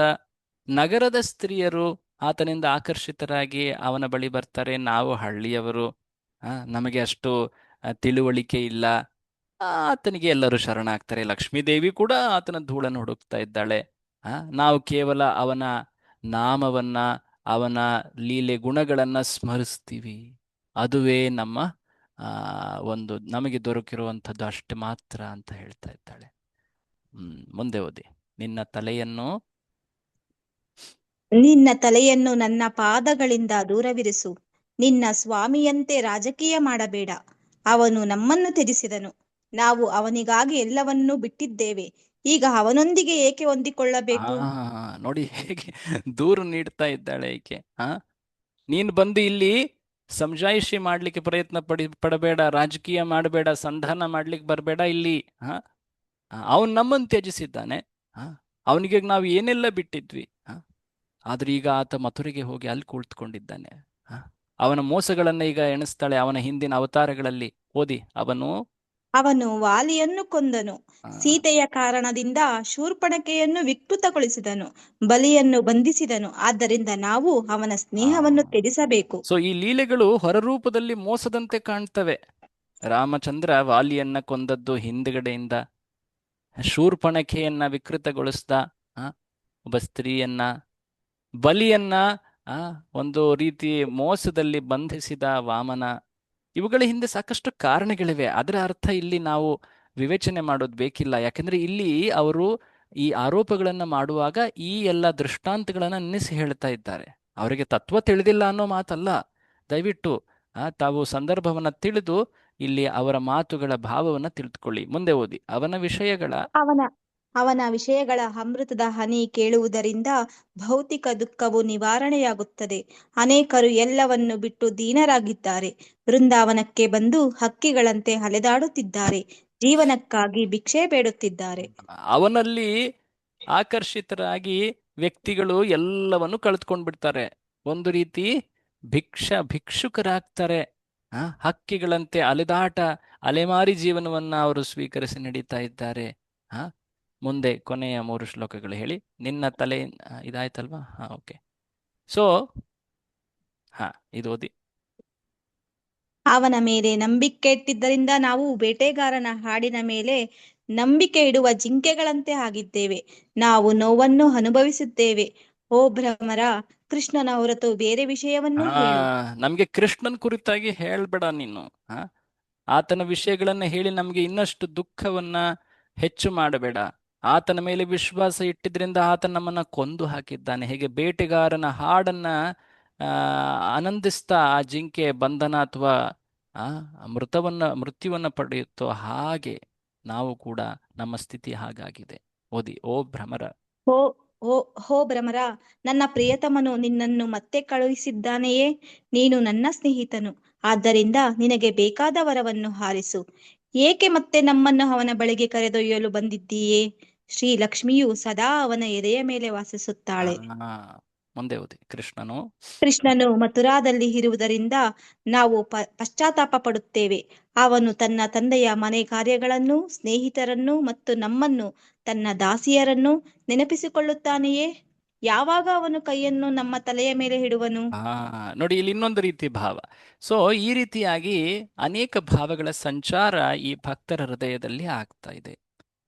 ಭಕ್ತಿ ಇದು ಅತ್ಯುನ್ನತವಾದಂತಹ ಅತಿ ಸೂಕ್ಷ್ಮದ ಸಂವೇದನೆಯ ಅಭಿವ್ಯಕ್ತಿಗಳು. ಇವೆಲ್ಲವೂ ಕೂಡ ಆ ಪರಮ ಪ್ರಿಯ ಶ್ರೀ ಕೃಷ್ಣನ ಸಂತುಷ್ಟಿಗೋಸ್ಕರ. ಅಲ್ಲಿ ವ್ಯಂಗ್ಯ ಆರೋಪಗಳಂತೆ ಕಾಣ್ತಾ ಇದ್ದದ್ದು ಕೊನೆಗೆ ದೈನ್ಯವಾಗಿ ಈಗ ಅವರು ವಿನಂತಿಯನ್ನ ಸಲ್ಲಿಸ್ತಾ ಇದ್ದಾರೆ. ಯಾವಾಗ ಆತ ನಮ್ಮನ್ನ ಸಂದರ್ಶಿಸಿ ನಮ್ಮ ತಲೆಯ ಮೇಲೆ ಆತ ತನ್ನ ಕೈಯನ್ನಿಡ್ತಾನೆ, ನಮ್ಮನ್ನ ನೆನಪಿಸ್ಕೊಳ್ತಾನೆ, ಅಟ್ಲೀಸ್ಟ್ ಆ ನೆನಪಿಸ್ಕೊಳ್ತಾನೆ ಅನ್ನೋ ಒಂದು ಮಾತಾದರೂ ನಮಗೆ ತಿಳಿದ್ರೆ ಅದರಿಂದ ನಾವು ಸ್ವಲ್ಪ ಸಮಾಧಾನ ಪಡ್ತೀವಿ. ಸೊ ಹೀಗೆ ಹೇಳಬೇಕಾದ್ರೆ ಉದ್ಧವ ಅವರನ್ನು ಕುರಿತಾಗಿ ಈಗ ಕೆಲವು ಮಾತುಗಳನ್ನು ಹೇಳ್ತಾನೆ. ಮೊದಲನೇದಾಗಿ ಅವನು ಅವರ ಸ್ಥಿತಿಯನ್ನ, ಅವರ ಆ ಭಕ್ತಿಯ ಸ್ಥಾನವನ್ನ ಅತ್ಯಂತ ಉತ್ಕೃಷ್ಟ ಮಾತುಗಳಲ್ಲಿ ಪ್ರಶಂಸಿಸ್ತಾನೆ. ಓದಿ ಮಾತಾಜಿಯವರೇ. ಗೋಪಿಯರೇ, ನೀವು ಯಶಸ್ವಿಗಳು ಮತ್ತು ವಿಶ್ವವ್ಯಾಪಿಯಾಗಿ ಪೂಜಾರ್ಹರು, ಯಾಕೆಂದರೆ ನೀವು ನಿಮ್ಮ ಮನಸ್ಸನ್ನು ಭಗವಂತನಿಗೆ ಅರ್ಪಿಸಿದ್ದೀರಿ. ಅನೇಕ ಭಕ್ತರು, ಯಾಕಂದ್ರೆ ಕೃಷ್ಣ ಹೇಳಿದ್ದಾನೆ, ಮನ್ಮನ ಭವ ಮದ್ಭಕ್ತ, ಭಗವದ್ಗೀತೆಯಲ್ಲಿ ಹೇಳಿದ್ದಾನೆ. ಭಕ್ತಿಯ ಉತ್ಕೃಷ್ಟ ಸ್ಥಿತಿ ಅಂದರೆ ಮನಸ್ಸನ್ನು ಕೃಷ್ಣನಿಗೆ ಸಂಪೂರ್ಣವಾಗಿ ಅರ್ಪಿಸುವುದು. ನೋಡಿ, ಹೊರರೂಪದಲ್ಲಿ ಕಾರ್ಯಗಳನ್ನು ಅರ್ಪಿಸ್ತೀವಿ, ನಮ್ಮ ಚಟುವಟಿಕೆಗಳನ್ನ ಕೃಷ್ಣ ಸಂತುಷ್ಟಿಗಾಗಿ ಮಾಡ್ತೀವಿ. ಬುದ್ಧಿಯಿಂದ ಕೃಷ್ಣನ ಬಗ್ಗೆ ನಾವು ಚಿಂತಿಸ್ತೀವಿ, ಆದರೆ ಮನಸ್ಸನ್ನು ಅರ್ಪಿಸುವಂತಹ ಆ ಸ್ಥಿತಿ ಇದೆಯಲ್ಲ, ಅದು ಅತ್ಯಂತ ಉನ್ನತ ಸ್ಥಿತಿ. ಈ ರೀತಿಯಾಗಿ ಅನೇಕ ಭಕ್ತರಿದ್ದಾರೆ ಕೃಷ್ಣನಿಗೆ ತಮ್ಮ ಮನಸ್ಸನ್ನ ಭಗವಂತನಿಗೆ ಅರ್ಪಿಸಿದವರು. ಅಂತಹ ಮನಸ್ಸನ್ನ ಸಮರ್ಪಣೆ ಮಾಡಿದಂತಹ ಭಕ್ತರಲ್ಲಿ ಈ ರೀತಿಯಾದಂತಹ ಸಮರ್ಪಣೆ, ಎಷ್ಟು ತಲ್ಲೀನತೆ, ಇದು ಎಲ್ಲೂ ಕಂಡಿಲ್ಲ. ಹಾಗಾಗಿ ನೀವು ಅತ್ಯಂತ ಪೂಜಾರ್ಹರು.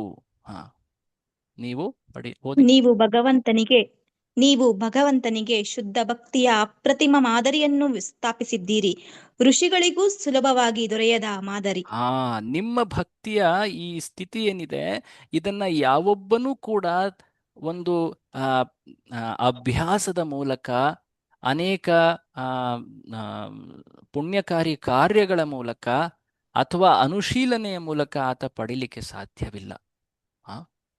ನಿಮ್ಮ ಭಕ್ತಿ ಅದನ್ನ ಯಾರು ಕೂಡ ಪಡೆಯಲಾಗದಂಥದ್ದು. ಅದು ಆಕ್ಚುಲಿ ಕೃಷ್ಣನ ಒಂದು ಪರಮ ಕೃಪೆಯೇ. ಆತ ನಿಮ್ಮನ್ನ ಆಯ್ಕೆ ಮಾಡಿ ನಿಮಗೆ ಆ ಉನ್ನತ ಶುದ್ಧ ಭಕ್ತಿಯ ಅಪ್ರತಿಮ ಸ್ಥಾನವನ್ನು ನೀಡಿದ್ದಾನೆ. ಋಷಿಗಳಿಗೂ ಕೂಡ ದೊರಕೋದಿಲ್ಲ, ಅತ್ಯಂತ ವಿರಕ್ತರಾದವರು, ಅತ್ಯಂತ ಜ್ಞಾನಿಗಳಿಗೂ ಕೂಡ ದೊರಕೋದಿಲ್ಲ ಇದು. ನೋಡಿ, ನೀವು ಪರಮ ಪುರುಷನಾದ ಶ್ರೀ ಕೃಷ್ಣನಿಗಾಗಿ ಎಲ್ಲವನ್ನೂ ತ್ಯಜಿಸಿದ್ದೀರಿ.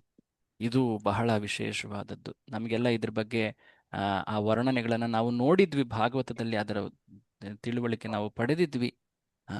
ಯಾವೊಬ್ಬ ವೈದಿಕ ಸಂಸ್ಕೃತಿಯ ಪರಿಪಾಲಕನಿದ್ದಾನೆ, ಆತನಿಗೆ ತನ್ನ ಧರ್ಮ ಕರ್ತವ್ಯಗಳು ಅತಿ ಮುಖ್ಯವಾದವು. ವ್ಯಕ್ತಿ ತನ್ನ ಪ್ರಾಣ ಅಥವಾ ತನ್ನ ಸಂಪತ್ತನ್ನ ಎಲ್ಲವನ್ನೂ ತ್ಯಜಿಸ್ತಾನೆ, ಆದರೆ ತನ್ನ ಕರ್ತವ್ಯ, ತನ್ನ ಏನು ಲೋಕಧರ್ಮವೇನಿದೆ ಅದನ್ನ ತ್ಯಜಿಸೋದು, ಅದು ಆತ ಯೂಶಲಿ ತ್ಯಜಿಸೋದಿಲ್ಲ. ಆದರೆ ಇಲ್ಲಿ ಈ ಭಕ್ತರು ಕೃಷ್ಣನಿಗೋಸ್ಕರ ಆ ವೈದಿಕ ಮೌಲ್ಯಗಳು, ಲೋಕಧರ್ಮವನ್ನೂ ತ್ಯಜಿಸಿ ಒಂದು ರೀತಿ ನಿಂದನೆಗೆ ಒಳಗಾಗ್ಲಿಕ್ಕೂ ಕೂಡ ತಯಾರಾಗಿದ್ದಾರೆ. ಅವರಿಗೆ ಗೊತ್ತುಂಟು, ಅನೇಕ ಬಾರಿ ಮುಂದಿನ ಪೀಳಿಗೆಗಳಲ್ಲಿ ಜನ ನಮ್ಮ ಕುರಿತು ತಪ್ಪಾಗಿ ಮಾತನಾಡ್ತಾರೆ, ನಮ್ಮ ಬಗ್ಗೆ ಸಡಿಲವಾಗಿ ಹೇಳ್ತಾರೆ. ಸೊ ಈ ರೀತಿಯಾದಂತಹ ನಿಂದನೆ ಅವರ ಪರಿವಾರದವರು, ಅವರ ಸಮಾಜದವರು ಹೇಗೆ ತಿಳ್ಕೊಳ್ಬಹುದು ಅನ್ನೋ ಒಂದು ಗಣನೆಯನ್ನು ಮಾಡದೆ ಅವರು ಕೃಷ್ಣನಿಗೋಸ್ಕರ ಎಲ್ಲವನ್ನ ತ್ಯಜಿಸಿ ಮುಂದೆ ಹೋದರು. ಇಂತಹ ತ್ಯಾಗ. ಮುಂದೆ ಓದಿ. ನಿಮಗೆ ಭಗವಂತನಿಗೆ ನಿರ್ಲೋಭ ಶುದ್ಧ ಭಕ್ತಿಯನ್ನು ಸಲ್ಲಿಸುವ ಹಕ್ಕಿದೆ. ಹಾಗಾಗಿ ಭಗವಂತನ ಕೃಪೆ ಒಂದು ರೀತಿ, ಅದರ ಮೇಲೆ ನಿಮಗೆ ಅಧಿಕಾರವಿದೆ, ಆ ಹಕ್ಕು ನಿಮಗಿದೆ. ದಯವಿಟ್ಟು ನೀವು ಕೊರಗಬೇಡಿ. ವಿಯೋಗದಲ್ಲಿಯೂ ಭಕ್ತಿಯನ್ನು ತೋರಿಸುವ ಮೂಲಕ ನೀವು ನನಗೆ ಮಹಾದಯೆಯನ್ನು ತೋರಿಸಿದ್ದೀರಿ. ನೀವು ನನ್ನ ಮುಂದೆ ಈ ರೀತಿಯ ಮಾತುಗಳನ್ನ ಹೇಳಿ ಆ ಕೃಷ್ಣನ ಕುರಿತಾದಂತಹ ಆ ಪ್ರೀತಿ, ಶುದ್ಧ ಪ್ರೀತಿ ಹೇಗಿರುತ್ತೆ ಅನ್ನೋದರ ಆ ಲಕ್ಷಣಗಳನ್ನ ನೀವು ನನಗೆ ತೋರಿಸಿದ್ದೀರ. ಕೃಷ್ಣ ನನಗೆ ಎಷ್ಟು ದಯೆಯನ್ನ ನೀಡಿದ್ದಾನೆ. ಆತ ನನ್ನನ್ನು ವೃಂದಾವನಕ್ಕೆ ಕಳುಹಿಸಿ ನನ್ನ ಮೇಲೆ ಒಂದು ಮಹಾ ಕೃಪೆಯನ್ನ ನೀವು ನೀಡ್ತಾ ಇದ್ದೀರಾ. ಆಗ ಆ ಸಮಯದಲ್ಲಿ ಉದ್ಧವ ಹೇಳ್ತಾನೆ, ನನ್ನ ಮೂಲಕ ಕೃಷ್ಣ ನಿಮಗೆ ಒಂದು ಸಂದೇಶವನ್ನ ಕಳುಹಿಸಿದ್ದಾನೆ, ದಯವಿಟ್ಟು ಅದನ್ನ ಕೇಳಿ. ಆಗ ಎಲ್ಲರೂ ಕೂಡ ಓಹೋ, ಏನ್ ಸಂದೇಶ ಕಳುಹಿಸಿದ್ದಾನೆ ಕೃಷ್ಣ ಅಂತ ಹೇಳಿ ಈಗ ಅವರು ಕೃಷ್ಣನ ಸಂದೇಶವನ್ನ ಕೇಳಲಿಕ್ಕೆ ಹೋಗ್ತಾ ಇದ್ದಾರೆ. ಇಲ್ಲಿ ಕೃಷ್ಣನ ಸಂದೇಶ ಏನಿದೆ, ಇದರಲ್ಲಿ ಎರಡು ಅರ್ಥಗಳಿವೆ. ಹೊರರೂಪದಲ್ಲಿ ಯಾವೊಬ್ಬ ವ್ಯಕ್ತಿ ಅತ್ಯಂತ ಶೋಕದಲ್ಲಿದ್ದಾಗ ಆತ ಹೇಗೆ ಸಮಾಧಾನ, ಸಾಂತ್ವನ, ಶಾಂತಿ ಪಡಿಬೇಕು, ನೆಮ್ಮದಿಯನ್ನ ಪಡಿಬೇಕು ಅನ್ನೋದು ಹೊರರೂಪದ ಅರ್ಥ. ಆದರೆ ಇವರಿಗೆ ಕೃಷ್ಣನ ಸ್ಮರಣೆಯಿಂದ ಅವರಿಗೆ ಒಂದು ರೀತಿಯ ವಿರಹವಾಗ್ತಾ ಇದೆ. ಇಲ್ಲಿ ವಿರಹದಲ್ಲಿದ್ದಾರೆ ಇವರು, ಕೃಷ್ಣನ ವಿರಹದಲ್ಲಿದ್ದಾರೆ. ಹಾಗಾಗಿ ಇವರಿಗೆ ಇನ್ನೊಂದು ಒಳ ಅರ್ಥ, ಗೂಢ ಅರ್ಥವಿದೆ. ಮಾತಾಜಿಯವರೇ ದಯವಿಟ್ಟು ಓದಿ ಒಮ್ಮೆ. ಹರೇ ಕೃಷ್ಣ ಪ್ರಭು. ಉದ್ಧವನು ಶ್ರೀಕೃಷ್ಣನ ಸಂದೇಶವನ್ನು ಗೋಪಿಯರಿಗೆ ಓದಿದನು. ನೀವು ಎಂದಿಗೂ ನನ್ನಿಂದ ಬೇರ್ಪಟ್ಟವರಲ್ಲ. ಹೇಗೆ ಭೌತಿಕ ತತ್ವಗಳು ಪರಸ್ಪರದಲ್ಲಿ ಅಸ್ತಿತ್ವ ಹೊಂದಿರುವವೋ ಹಾಗೆ ನಾನು ಪ್ರತಿಯೊಬ್ಬರ ಮನಸ್ಸು, ಪ್ರಾಣವಾಯು ಮತ್ತು ಇಂದ್ರಿಯಗಳಲ್ಲಿ ಅಸ್ತಿತ್ವ ಹೊಂದಿದ್ದೇನೆ. ಇಲ್ಲಿ ಅರ್ಥ ಏನು ಅಂದ್ರೆ, ಶ್ರೀಕೃಷ್ಣ ಅವರಿಗೆ ಹೇಳ್ತಾ ಇದ್ದಾನೆ, ದಯವಿಟ್ಟು ನೀವು ಯಾಕೆ ಹೀಗೆ ಚಿಂತಿಸ್ತೀರಾ, ನಾನು ನಿಮ್ಮಿಂದ ಅಗಲಿದ್ದೀನಿ ಅಂತ. ನಾನು ಈ ಕಣದಲ್ಲೂ ಸ್ಥಿತನಾಗಿರುವ ಪರಮಾತ್ಮ, ನಿಮ್ಮೊಳಗೂ ಕೂಡ ನಾನು ನಿಮ್ಮ ಜೊತೆ ಇದ್ದೀನಿ. ನಿಮ್ಮಿಂದ ಬೇರ್ಪಟ್ಟಿಲ್ಲ. ಹೇಗೆ ಭೌತಿಕ ತತ್ವಗಳಲ್ಲಿ ನಾನು ಪರಮಾತ್ಮನಾಗಿ ವಿಸ್ತಾರವಾಗಿ ಸ್ಥಿತನಾಗಿದ್ದೇನೋ, ಹಾಗೆ ನಾನು ನಿಮ್ಮ ಹೃದಯದಲ್ಲಿ ಸ್ಥಿರವಾಗಿದ್ದೀನಿ, ಸ್ಥಿತನಾಗಿದ್ದೀನಿ, ನಿಮ್ಮಿಂದ ಬೇರ್ಪಟ್ಟಿಲ್ಲ. ಇದನ್ನ ನೀವು ತಿಳ್ಕೊಳ್ಳಿ, ಇದರ ಅರಿವಿಗೆ ಬನ್ನಿ. ನೀವು ಹೊರರೂಪದಲ್ಲಿ ನಾನು ನಿಮ್ಮಿಂದ ದೂರವಾಗಿದ್ದೀನಿ ಅನ್ನೋ ಒಂದು ಆ ಪ್ರಜ್ಞೆಯಲ್ಲಿ ಈ ರೀತಿಯಾಗಿ ಕೊರಗುತ್ತಾ ಇದ್ದೀರಾ. ಬೇಡ ಈ ಕೊರಗು ಅಂತ ಹೇಳ್ತಾ ಇದ್ದೇನೆ. ಮುಂದೆ ಓದಿ. ನಾನು ನನ್ನ ಸ್ವಶಕ್ತಿಯಿಂದ ಸೃಷ್ಟಿ, ಸ್ಥಿತಿ ಮತ್ತು ಲಯವನ್ನು ಮಾಡುತ್ತೇನೆ. ಇದರಲ್ಲಿ ಭೌತಿಕ ತತ್ವಗಳು, ಇಂದ್ರಿಯಗಳು ಮತ್ತು ಪ್ರಕೃತಿಯ ಗುಣಗಳು ಸೇರಿವೆ. ಇಲ್ಲಿ ಇನ್ನೊಂದು ಇಂಟ್ರೆಸ್ಟಿಂಗ್ ಅಂಶ ಬರುತ್ತೆ. ಏನದು? ಭಗವಂತ ಸಾಮಾನ್ಯವಾಗಿ ನಮಗೆ ಗೊತ್ತುಂಟು, ಭಗವದ್ಗೀತೆ ಭಾಗವತದಲ್ಲೂ ಕೂಡ ಅನೇಕ ಬಾರಿ ಭಗವಂತನೇ ಎಲ್ಲದರ ಸೃಷ್ಟಿಕರ್ತ, ಲಯಕರ್ತ, ಎಲ್ಲದರ ಧಾರಕ, ಅದು ಅವನೇ. ಅನೇಕ ಪುರುಷಾವತಾರಗಳ ಮೂಲಕ ಆತ ಈ ಕಾರ್ಯಗಳನ್ನು ಮಾಡ್ತಾನೆ. ಇಲ್ಲಿ ಗೋಪಿಯರಿಗೆ ಇದೊಂದು ಇನ್ನೊಂದು ಅರ್ಥ ಉಂಟು. ಏನದು? ನಾನು ನನ್ನ ಸ್ವಇಚ್ಛೆಯಿಂದ ನಿಮ್ಮ ಮುಂದೆ ಪ್ರಕಟನಾದೆ, ಸ್ವಇಚ್ಛೆಯಿಂದ ನನ್ನ ಶಕ್ತಿಯಿಂದ ನಿಮ್ಮ ಹೃದಯಗಳಲ್ಲಿ ನಾನು ನನ್ನ ಕುರಿತಾದಂತಹ ಆ ಶುದ್ಧ ಪ್ರೀತಿಯ ಜಾಗೃತಿಯನ್ನ ಮಾಡಿದೆ. ಈಗ ನಾನು ನನ್ನ ಸ್ವಇಚ್ಛೆಯಿಂದ ನಾನು ನಿಮ್ಮ ಹೊರದೃಷ್ಟಿಗೆ ಲುಪ್ತವಾಗಿದ್ದೀನಿ. ಸೊ ನನ್ನ ಸ್ವಇಚ್ಛೆಯಿಂದ ನಾನು ಮುಂದೆ ಪ್ರಕಟವೂ ಆಗ್ಬೋದು. ಅಂದ್ರೆ ಅವರು ನಿಮ್ಮನ್ನ ನೀವು ದೂಷಿಸ್ಕೋಬೇಡಿ, ಇದು ನನ್ನ ಇಚ್ಛೆ ಅಂತ ಸ್ವೀಕರಿಸಿ. ಮುಂದೆ ಓದಿ. ಆತ್ಮನು ಎಲ್ಲಕ್ಕಿಂತ ವಿಭಿನ್ನ. ನಾವು ಆತ್ಮನನ್ನು ಪ್ರಕೃತಿಯ 3 ಸ್ಥಿತಿಗಳ ಮೂಲಕ ಜಾಗರಣೆ, ಸ್ವಪ್ನ ಮತ್ತು ಸುಷುಪ್ತಿ ಗ್ರಹಿಸಬಹುದು. ಮುಂದೆ ಓದಿ. ಹೇಗೆ ನಿದ್ರೆಯ ನಂತರ ವ್ಯಕ್ತಿ ಕನಸನ್ನು ನೆನಪಿಸಿಕೊಳ್ಳುತ್ತಾನೋ ಹಾಗೆಯೇ ಮನಸ್ಸಿನಲ್ಲಿ ವ್ಯಕ್ತಿ ಇಂದ್ರಿಯ ವಿಷಯಗಳನ್ನು ಚಿಂತಿಸುತ್ತಾನೆ. ಸೊ ಇಲ್ಲಿ ಹೇಳೋ ಮಾತಂದ್ರೆ ಇಂಟ್ರೆಸ್ಟಿಂಗು, ಸಾಮಾನ್ಯವಾಗಿ ವ್ಯಕ್ತಿ ಇಂದ್ರಿಯ ವಿಷಯಗಳ ಬಗ್ಗೆ ಚಿಂತಿಸ್ತಾ ಆತ ಇಂದ್ರಿಯ ವಿಷಯಗಳನ್ನ ಕಳೆದುಕೊಂಡಾಗ ಆತ ಕೊರಗ್ತಾನೆ. ಒಂದು ರೀತಿ ಯಾವಾಗ್ಲೂ ಕೂಡ ಒಂದು ಭ್ರಮೆಯಲ್ಲಿ ಇರ್ತಾನೆ. ಗೋಪಿಯರಿಗೆ ಕೃಷ್ಣ ಹೇಳ್ತಾ ಇದ್ದಾನೆ, ನಾನು ಎಂದೂ ಕೂಡ ನಿಮ್ಮಿಂದ ಬೇರ್ಪಟ್ಟಿಲ್ಲ. ನೀವ್ಯಾಕೆ ಈ ರೀತಿ ಕೊರಗುತ್ತಾ ಇದ್ದೀರಾ? ಇದು ನಾನು ನಿಮ್ಮ ಜೊತೆ ಇದ್ದದ್ದು ಭ್ರಮೆಯಲ್ಲ, ನಾನು ಈಗಲೂ ಕೂಡ ನಿಮ್ಮ ಜೊತೆ ಇರುವುದು ಅದು ಭ್ರಮೆಯಲ್ಲ. ಸೊ ಆ ರೀತಿ ಚಿಂತಿಸಬೇಡಿ. ಮನಸ್ಸನ್ನ ನೀವು ದಯವಿಟ್ಟು ನಿಯಂತ್ರಿಸಿ. ಈ ಅರಿವಿಕೆಗೆ ಇದನ್ನ ಅರ್ಥೈಸಿಕೊಂಡು ದಯವಿಟ್ಟು ನೀವು ಸಾಂತ್ವನಗೊಳ್ಳಿ. ಮುಂದೆ ಓದಿ. ಆದ್ದರಿಂದ ಮನಸ್ಸನ್ನು ನಿಯಂತ್ರಿಸಬೇಕು. ಮನಸ್ಸಿನ ನಿಯಂತ್ರಣವೇ ಎಲ್ಲಾ ಉದ್ದೇಶಗಳ ಪರಮ ಗುರಿ. ಹೇಗೆ ಎಲ್ಲಾ ನದಿಗಳು ಸಮುದ್ರದಲ್ಲಿ ಸೇರುತ್ತವೆಯೋ ಹಾಗೆ. ಸೊ ಹೊರರೂಪದಲ್ಲಿ ಇದು ಬಹಳ ಉತ್ಕೃಷ್ಟವಾದಂತಹ ಉಪದೇಶ ಸಾಮಾನ್ಯರಿಗೆ. ಏನದು? ಕೊರಗನ್ನ ಹೇಗೆ ನಾವು, ಶೋಕವನ್ನ ಹೇಗೆ ನಾವು ದೂರ ಮಾಡ್ಕೊಳ್ಬೇಕು. ಕೃಷ್ಣ ಅದನ್ನ ಹೇಳ್ತಾ ಇದ್ದಾನೆ. ಮನಸ್ಸನ್ನ ನಿಯಂತ್ರಿಸಬೇಕು. ಮನಸ್ಸಿನ ನಿಯಂತ್ರಣವನ್ನ ಎಲ್ಲ ಶಾಸ್ತ್ರಗಳಲ್ಲಿ ಮುಖ್ಯವಾಗಿ ಹೇಳಲಾಗಿದೆ. ಮನಸ್ಸನ್ನ ಹಿಡಿದು ಅವುಗಳನ್ನ ಒಂದು ದಿಕ್ಕಿನಲ್ಲಿ ಹರಿಸಬೇಕು. ಬೇರೆ ಬೇರೆ ಕಡೆ ಮನಸ್ಸು ಹರಿದಾಗ ಶೋಕದಲ್ಲಿ ಮುಳುಗತ್ತೆ. ಇಲ್ಲಿ ಗೋಪಿಯರಿಗೆ ಕೂಡ ಇದೇ ಉಪದೇಶ. ಆದರೆ ಇದರ ಅರ್ಥ ಇನ್ನಷ್ಟು ಗಾಢವಾಗಿದೆ, ಆಳವಾಗಿದೆ. ದಯವಿಟ್ಟು ನೀವು ಮನಸ್ಸನ್ನ ಆ ರೀತಿಯಾದಂತಹ ಅಪಾರ್ಥಗಳಿಗೆ ಗುರಿ ಮಾಡ್ಕೊಳ್ಬೇಡಿ. ನಾನು ನಿಮ್ಮಿಂದ ಬೇರ್ಪಟ್ಟಿಲ್ಲ ಅಂತ ಹೇಳಿ ಕೃಷ್ಣ ಅವರಿಗೆ ಈ ಸಂದೇಶವನ್ನ ಹೇಳ್ದ. ಕೊನೆಗೆ ಕೃಷ್ಣ ಈ ಎಲ್ಲ ಒಂದು ರೀತಿ ಹೊರರೂಪದ ಜ್ಞಾನದಂತಿದ್ದ ಮಾತುಗಳನ್ನ ಹೇಳಿದ ನಂತರ ಆ ಗೋಪಿಯರಿಗೆ ಒಂದು ರೀತಿ ಬೇಸರವಾಯಿತು. ಏನಿದು, ಕೃಷ್ಣ ಈ ರೀತಿಯಾದ ಸಂದೇಶ ಹೇಳ್ತಾ ಇದ್ದಾನೆ ಅಂತ. ಆಗ ಕೃಷ್ಣ ಇನ್ನೊಂದಿಷ್ಟು ವಿಷಯಗಳನ್ನ ತನ್ನ ಸಂದೇಶದಲ್ಲಿ ತಿಳಿಸ್ತಾನೆ. ದಯವಿಟ್ಟು ನೀವು ತಿಳ್ಕೊಳ್ಳಿ, ನಾನು ಯಾಕೆ ನಿಮ್ಮಿಂದ ದೂರವಾಗಿದ್ದೀನಿ ಅನ್ನೋ ತಿಳ್ಕೊಳ್ಳಿ. ಹೊರರೂಪದಲ್ಲೂ ಕೂಡ ನಾನು ನಿಮ್ಮ ಜೊತೆ ಇರಬಹುದಾಗಿತ್ತು, ಆದರೆ ನಾನು ಯಾಕೆ ದೂರವಾಗಿದ್ದೀನಿ? ಓದಿ ಮಾತಾಜಿ. ನಾನು ನಿಮ್ಮಿಂದ ದೂರವಿದ್ದದ್ದು ನಿಮ್ಮ ಧ್ಯಾನವನ್ನು ನನ್ನ ಮೇಲೆ ತೀವ್ರಗೊಳಿಸಲು, ಹಾಗೆಯೇ ನಿಮ್ಮ ಮನಸ್ಸನ್ನು ಇನ್ನಷ್ಟು ನನ್ನತ್ತ ಸೆಳೆಯಲು.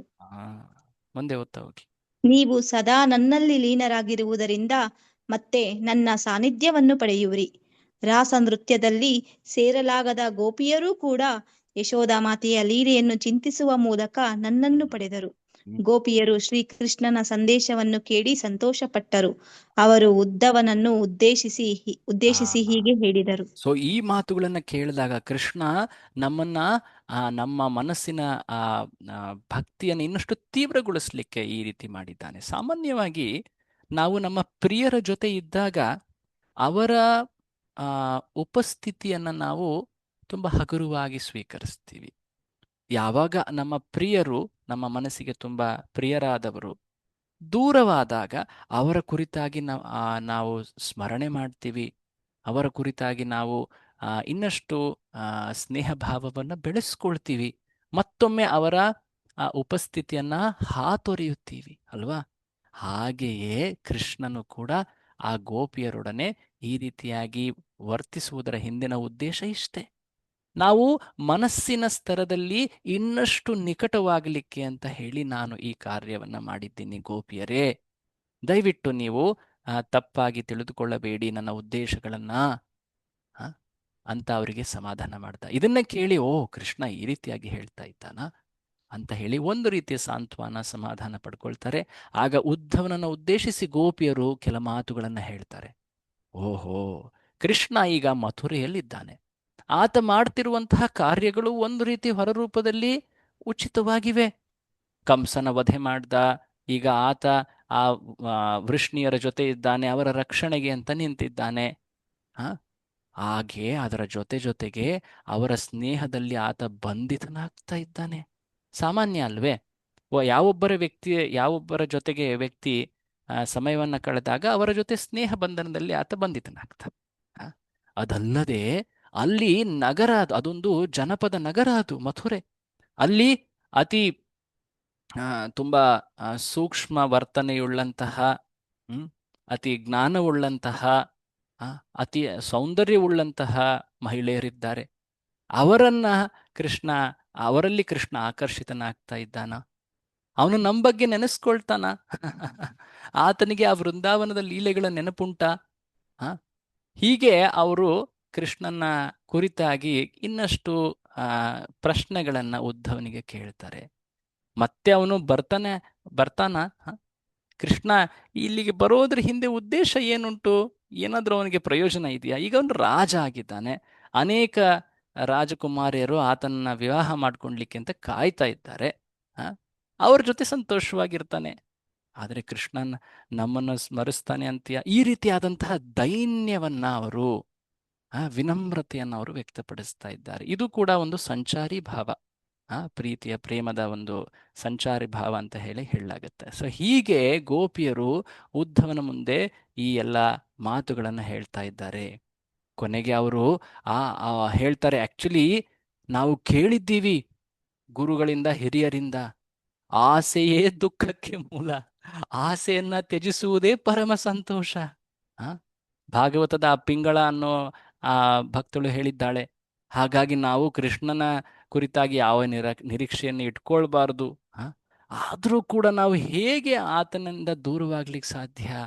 ಆತನ ಆ ಮಾತುಗಳು, ಆತನ ಆ ಸುಂದರ ದರ್ಶನ, ಮುಖಚಂದ್ರದ ದರ್ಶನ, ಆತನ ಆ ಕಾರ್ಯವೈಖರಿ, ನಡೆನುಡಿಗಳು, ಅವುಗಳು ನಮ್ಮ ಹೃದಯದಲ್ಲಿ ತುಂಬಾ ಆಳವಾಗಿ ಮೂಡಿದ್ದಾವೆ. ಕೃಷ್ಣ ನಮ್ಮನ್ನ ಬಯಸದೇ ಇರಬಹುದು, ಆದರೆ ನಾವು ಆತನಿಗೋಸ್ಕರ ಹಾತೊರಿತಾ ಇದ್ದೀವಿ. ಇದೇ ಸ್ಥಿತಿ ಅಲ್ವಾ ಲಕ್ಷ್ಮಿಯದ್ದು ಕೂಡ. ಕೃಷ್ಣ ಬಯಸದೇ ಇದ್ರು ಕೂಡ ಲಕ್ಷ್ಮಿ ಆತನಿಗೋಸ್ಕರ ಎಷ್ಟು ಕಷ್ಟಪಡ್ತಾ ಇದ್ದಾಳೆ, ತಪಸ್ಸು ಮಾಡ್ತಾ ಇದ್ದಾಳೆ. ಬಲರಾಮನ ಜೊತೆ ಕೃಷ್ಣ ಎಷ್ಟೆಲ್ಲ ಲೀಲೆಗಳನ್ನು ವೃಂದಾವನದಲ್ಲಿ ನಡೆಸಿದ್ದಾನೆ, ಮಾಡಿದ್ದಾನೆ. ನಾವು ಎಲ್ಲೆಲ್ಲಿ ಹೋದರೂ ಆತನ ಆ ಲೀಲೆಗಳ ನೆನಪಾಗತ್ತೆ. ನಾವು ಹೇಗೆ ಮರಿಲಿಕ್ಕೆ ಸಾಧ್ಯ? ಈ ಸಮಯದಲ್ಲಿ ಇಲ್ಲಿಯವರೆಗೆ ಅವರು ಉದ್ಧವನ ಜೊತೆ ಮಾತನಾಡ್ತಾ ಇದ್ರು. ಈಗ ತಕ್ಷಣ ಅವರು ಆ ವಿರಹ, ಆ ದೈನ್ಯ, ಆ ಭಾವದಲ್ಲಿ ಕೃಷ್ಣನ ಕುರಿತಾಗಿ ಮಥುರೆಯ ದಿಕ್ಕಿನಲ್ಲಿ ಜೋರಾಗಿ ಕೈ ಎತ್ತಿ ಅವರು ಹೇಳ್ತಾರೆ, ಹೇ ನಾಥ, ಹೇ ರಮಾನಾಥ, ವ್ರಜನಾಥಾರ್ತಿ ನಾಶನ, ಮಗ್ನಮುದ್ಧರ ಗೋವಿಂದ, ಗೋಕುಲಂ ವೃಜಿನಾರ್ಣವಾತ್. ಹೇ ನಾಥ, ಹೇ ಒಡೆಯ, ಹೇ ಲಕ್ಷ್ಮೀನಾಥ, ರಮಾನಾಥ, ಈ ವೃಂದಾವನ ಅತಿ ದುಃಖದಲ್ಲಿ ಮುಳುಗಿ ಹೋಗಿದೆ. ಹಿಂದೆ ಅನೇಕ ಆಪತ್ತುಗಳು, ವಿಪತ್ತುಗಳು ಬಂದಾಗ ನೀನು ಅವುಗಳನ್ನ ನಿರ್ಮೂಲನೆ ಮಾಡಿದ್ದೆ, ವೃಂದಾವನವನ್ನ, ಗೋಕುಲವನ್ನ ನೀನು ರಕ್ಷಿಸಿದ್ದೆ. ಈಗ ಈ ಗೋಕುಲವನ್ನ, ದುಃಖ ಸಾಗರದಲ್ಲಿ ಮುಳುಗುತ್ತಿರುವಂತಹ ಈ ಗೋಕುಲವನ್ನ ನೀನು ಉದ್ಧಾರ ಮಾಡು. ಮಗ್ನ ಮುದ್ದರ ಗೋವಿಂದ, ಗೋಕುಲಂ ವೃಜಿನಾರ್ಣವಾತ್. ಹೀಗೆ ಅವರು ಕೃಷ್ಣನ ಕುರಿತಾಗಿ ಬೇಡ್ಕೊಳ್ತಾರೆ. ಈ ಸಂದೇಶವನ್ನ ಅವರು ಕೇಳಿದ ನಂತರ ಒಂದು ರೀತಿ ಅವರ ಹೃದಯದಲ್ಲಿ ಒಂದು ಸಾಂತ್ವನ ಮೂಡ್ತು. ಅದಲ್ಲದೆ ಅಲ್ಲಿ ವೃಂದಾವನದಲ್ಲಿ ಉದ್ಧವ ಕೆಲ ತಿಂಗಳುಗಳು ಅಲ್ಲಿ ಉಳಿದಿದ್ದ. ಕೃಷ್ಣನ ಕುರಿತಾದಂತಹ ವರ್ಣನೆಗಳನ್ನು ಆತ ಸದಾ ಮಾಡ್ತಾ ಇದ್ದ. ಇದರಿಂದ ಆ ವೃಂದಾವನದ ಭಕ್ತರೆಲ್ಲರೂ ಕೂಡ ಆತನ ಬಳಿ ಬಂದು ಕೃಷ್ಣನ ಕುರಿತಾಗಿ ಕೇಳಿ, ಕೃಷ್ಣನ ಸಂದೇಶಗಳು ಇನ್ನಷ್ಟು ಇದ್ದವು. ಅವುಗಳನ್ನ ಹೊರರೂಪದಲ್ಲಿ ಶುಕಮುನಿಗಳು ಹೇಳಿಲ್ಲ. ಕೆಲವೊಮ್ಮೆ ಕೃಷ್ಣನ ಕೆಲವು ಗೌಪ್ಯ ಸಂದೇಶಗಳನ್ನು ಉದ್ಧವ ಓದ್ತಾ ಇದ್ದ. ಆ ಸಂದೇಶಗಳಲ್ಲಿ ಕೃಷ್ಣ ಹೇಳ್ತಾ ಇದ್ದ, ತಾವೆಲ್ಲರೂ ಕೂಡ ಕಣ್ಣು ಮುಚ್ಚಿ, ಹೇಗೆ ಆ ಗೋಪರು ಕಣ್ಣು ಮುಚ್ಚಿ ಆ ದಾವಾಗ್ನಿಯ ಅಥವಾ ಕಾಡ್ಗಿಚ್ಚಿನ ಸಮಯದಲ್ಲಿ ಅವರಿಗೆ ಕಣ್ಣು ಮುಚ್ಚಲಿಕ್ಕೆ ಹೇಳಿದ್ನೋ, ಹಾಗೆ ನೀವು ಕಣ್ಣು ಮುಚ್ಚಿ ಆ ಅಗ್ನಿಯನ್ನ ನಾನು ಕುಡಿದು ಬಿಡ್ತೀನಿ, ನಿಮ್ಮ ದುಃಖವನ್ನ ನಾನು ನಾಶ ಮಾಡ್ತೀನಿ ಅಂತ. ಆಗ ಗೋಪಿಯರೆಲ್ಲರೂ ಕೂಡ ಆ ಸಂದೇಶವನ್ನ ಉದ್ಧವನ ಮಾತುಗಳಿಂದ ಕೇಳಿದ ತಕ್ಷಣ, ಅವನ ಮುಖದಿಂದ ಕೇಳಿದ ತಕ್ಷಣ ಅವರು ಕೂಡ ಕಣ್ಣು ಮುಚ್ಕೊಳ್ತಾ ಇದ್ರು. ಆಗ ಕೃಷ್ಣ ಆ ಕಣ್ಣು ಮುಚ್ಚಿದಂತಹ ಆ ಕೆಲ ನಿಮಿಷಗಳು ಅಥವಾ ಆ ಗಳಿಗೆಗಳನ್ನ ತನ್ನ ಅಚಿಂತ್ಯ ಶಕ್ತಿಯಿಂದ ಅದನ್ನು ವಿಸ್ತರಿಸಿ, ಆ ಸಮಯದಲ್ಲಿ ಆತ ತನ್ನೆಲ್ಲ ಹಿಂದಿನ ಲೀಲೆಗಳನ್ನ ಅವರೊಡನೆ ಲೀಲೆಗಳನ್ನ ಪ್ರದರ್ಶಿಸಿ ಅವರನ್ನ ಅತ್ಯಂತ ಸುಖ ಸಮೃದ್ಧಿ ಆನಂದಗಳಲ್ಲಿ ಮುಳುಗಿಸ್ತಾನೆ. ಆಗ ಅವರ ಹೃದಯ ಆ ಭಕ್ತಿ ಹಾತೊರಿಕೆ ಏನಿದೆ ಅದು ಶಾಂತವಾಗ್ತದೆ. ಅದಾದ ಮೇಲೆ ಕೃಷ್ಣ ಮತ್ತೆ ಬಾಹ್ಯ ಪ್ರಜ್ಞೆಗೆ ಕರ್ತರ್ತಾನೆ. ಆಗ ಕೃಷ್ಣನ ಆ ವರ್ಣನೆಯನ್ನ ಮತ್ತೆ ಉದ್ಧವ ಮುಂದುವರಿಸ್ತಾನೆ. ತಾವೆಲ್ಲರೂ ಈಗ ಸಮಾಧಾನಗೊಂಡ್ರ ಅಂತ ಹೇಳ್ತಾನೆ. ಆತನಿಗೆ ಗೊತ್ತಿಲ್ಲ ಕೃಷ್ಣ ಎಂತಹ ಅಚಿಂತ್ಯ ಶಕ್ತಿಗಳನ್ನ ತೋರಿಸ್ತಾ ಇದ್ದಾನೆ ಗೋಪಿಯರ ಜೊತೆ ಅಂತ. ಸೊ ಹೀಗೆಲ್ಲ ವರ್ಣನೆಗಳು ಭಾಗವತದಲ್ಲಿ ಅತಿ ವಿಶೇಷವಾಗಿ ವರ್ಣಿತವಾಗಿವೆ. ಆಗ್ಲೇ ಹೇಳಿದ ಹಾಗೆ ಇವು ಈ ಲೀಲೆಗಳು ಸಾಮಾನ್ಯ ಭೌತಿಕ ಜಗತ್ತಿನ ವ್ಯಕ್ತಿಗಳ ನಡುವೆ ಆಗುವಂತಹ ಸಂಬಂಧದ ಅಥವಾ ವ್ಯವಹಾರ ಅಥವಾ ಆದಾನ ಪ್ರದಾನದ ಕುರುಹುಗಳಲ್ಲ. ಇವು ಸಂಪೂರ್ಣವಾಗಿ ಆಧ್ಯಾತ್ಮಿಕ ನಿಸ್ವಾರ್ಥ ಚಟುವಟಿಕೆಗಳು, ಇವುಗಳನ್ನ ಲೀಲೆಗಳು ಅಂತ ಹೇಳ್ತಾರೆ. ಸೊ ಹೀಗೆ ಉದ್ಧವ ಅಲ್ಲಿ ಗೋಪಿಯರ ಸ್ತುತಿಯನ್ನ ಮಾಡ್ತಾನೆ. ಹೇ ಗೋಪಿಯರೇ, ಆ ಸಮಯ ಕೆಲವು ತಿಂಗಳುಗಳು ಮುಗಿದಾದ ನಂತರ ಆತ ಈಗ ಮತ್ತೆ ಮಥುರೆಗೆ ಹೋಗಬೇಕು. ಆಗ ಗೋಪಿಯರ ಮುಂದೆ ಬಂದು, ಕ್ಷತ್ರಿಯ ಕುಲದವನು ಈತ, ವೈಶ್ಯವರ್ಣದ ಈ ಗೋಪಿ ಅದರ ಸ್ತ್ರೀಯರು, ವೈಶ್ಯವರ್ಣದ ಅದರಲ್ಲೂ ಸ್ತ್ರೀಯರ ಮುಂದೆ ಬಂದು ಆತ ತುಂಬಾ ಉದ್ಘೋಷದಿಂದ ಜೋರಾಗಿ ಅವರ ಸ್ಥಾನವನ್ನ ಸ್ತುತಿಸ್ತಾನೆ, ಅವರ ಭಕ್ತಿಯನ್ನ ಸ್ತುತಿಸ್ತಾನೆ. ನೋಡಿ, ಭಕ್ತಿ ಇವರದು ಎಂತಹ ಶ್ರೇಷ್ಠ ಭಕ್ತಿ! ಈ ಜಗತ್ತಿನಲ್ಲಿರುವಂತ ಎಲ್ಲರಿಗಿಂತಲೂ ಗೋಪಿಯರು ಸರ್ವಶ್ರೇಷ್ಠರು. ಅವರ ಶುದ್ಧ ಪ್ರೇಮವನ್ನ ಎಲ್ಲರೂ ಬಯಸ್ತಾರೆ. ಅತ್ಯಂತ ವಿರಕ್ತ ಸನ್ಯಾಸಿಗಳು, ಋಷಿಗಳು ಕೂಡ ಬಯಸ್ತಾರೆ. ಅವರಲ್ಲಿ ಭಗವಂತನಲ್ಲಿರುವಂತಹ ಆ ಆಸಕ್ತಿ, ರುಚಿ ಏನಿದೆ ಅದು ಅತ್ಯುನ್ನತ. ಅದನ್ನ ಪಡಿಲಿಕ್ಕೆ, ಅದನ್ನ ಆಶಿಸಿ, ಅದನ್ನ ಆ ಅಭಿಲಾಷೆಯನ್ನಿಡುವುದೇ ಮಹಾಗುರಿ. ಅದ್ಭುತ ಅದ್ಭುತ ಅಂತ ಹೇಳಿ ನಮ್ಮ ಈ ಉದ್ಧವ ಅವರ ಸ್ತುತಿಯನ್ನ ಮಾಡ್ತಾನೆ. ಅವರಿಗೆ ದೊರೆತಂತಹ ಕೃಪೆ ಅದು ಬ್ರಹ್ಮ, ರುದ್ರ, ಲಕ್ಷ್ಮಿ, ಅಪ್ಸರೆ ಅಂತ ಬಿಟ್ಟೆ ಬಿಡಿ, ಲಕ್ಷ್ಮಿಗೂ ದೊರಕಿಲ್ಲ. ಸೊ ಅಂತಹ ಮಹಾಕೃಪೆಯನ್ನ ಕೃಷ್ಣ ಈ ಗೋಪಿಯರಿಗೆ ನೀಡಿದ.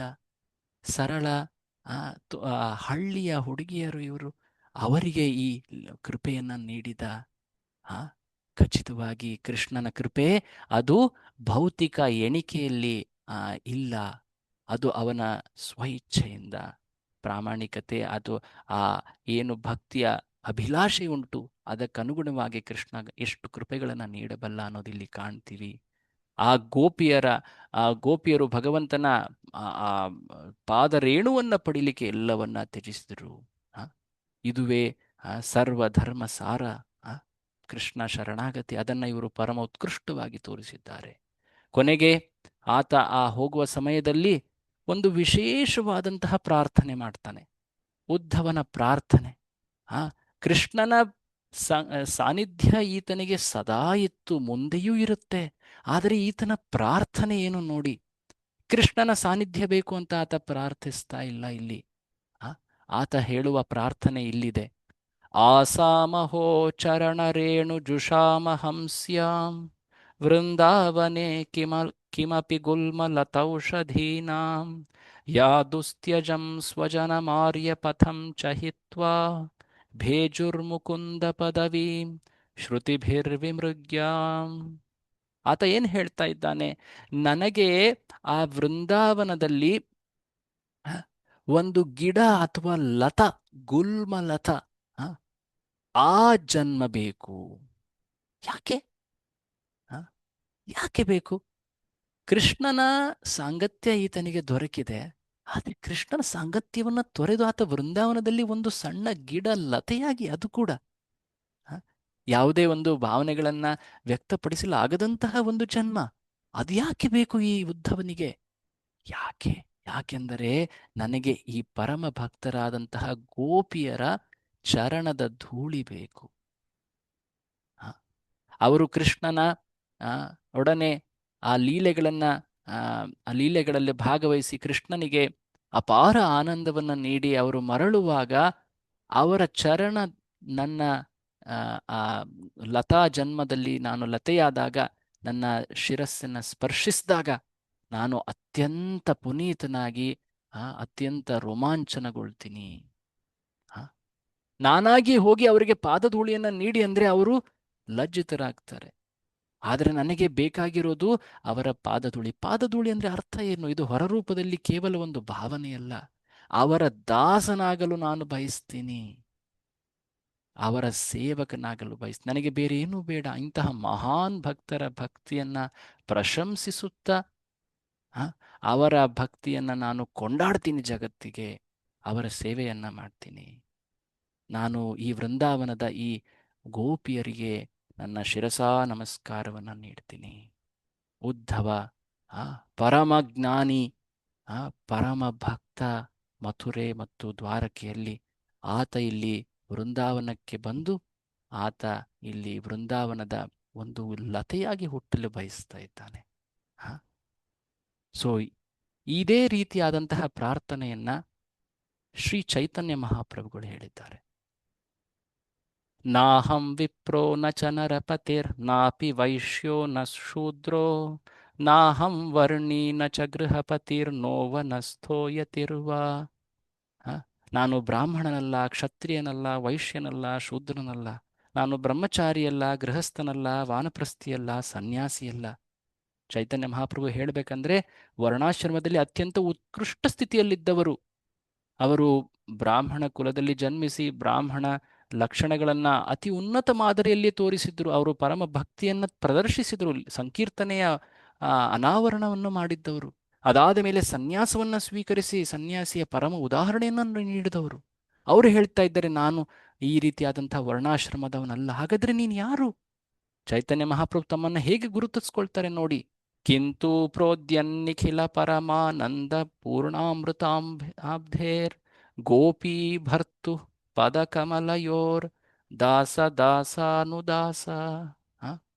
ಆ ಗೋಪೀನಾಥನ ಭಕ್ತರ ದಾಸರ ದಾಸ ದಾಸ ನಾನು, ದಾಸಾನುದಾಸ.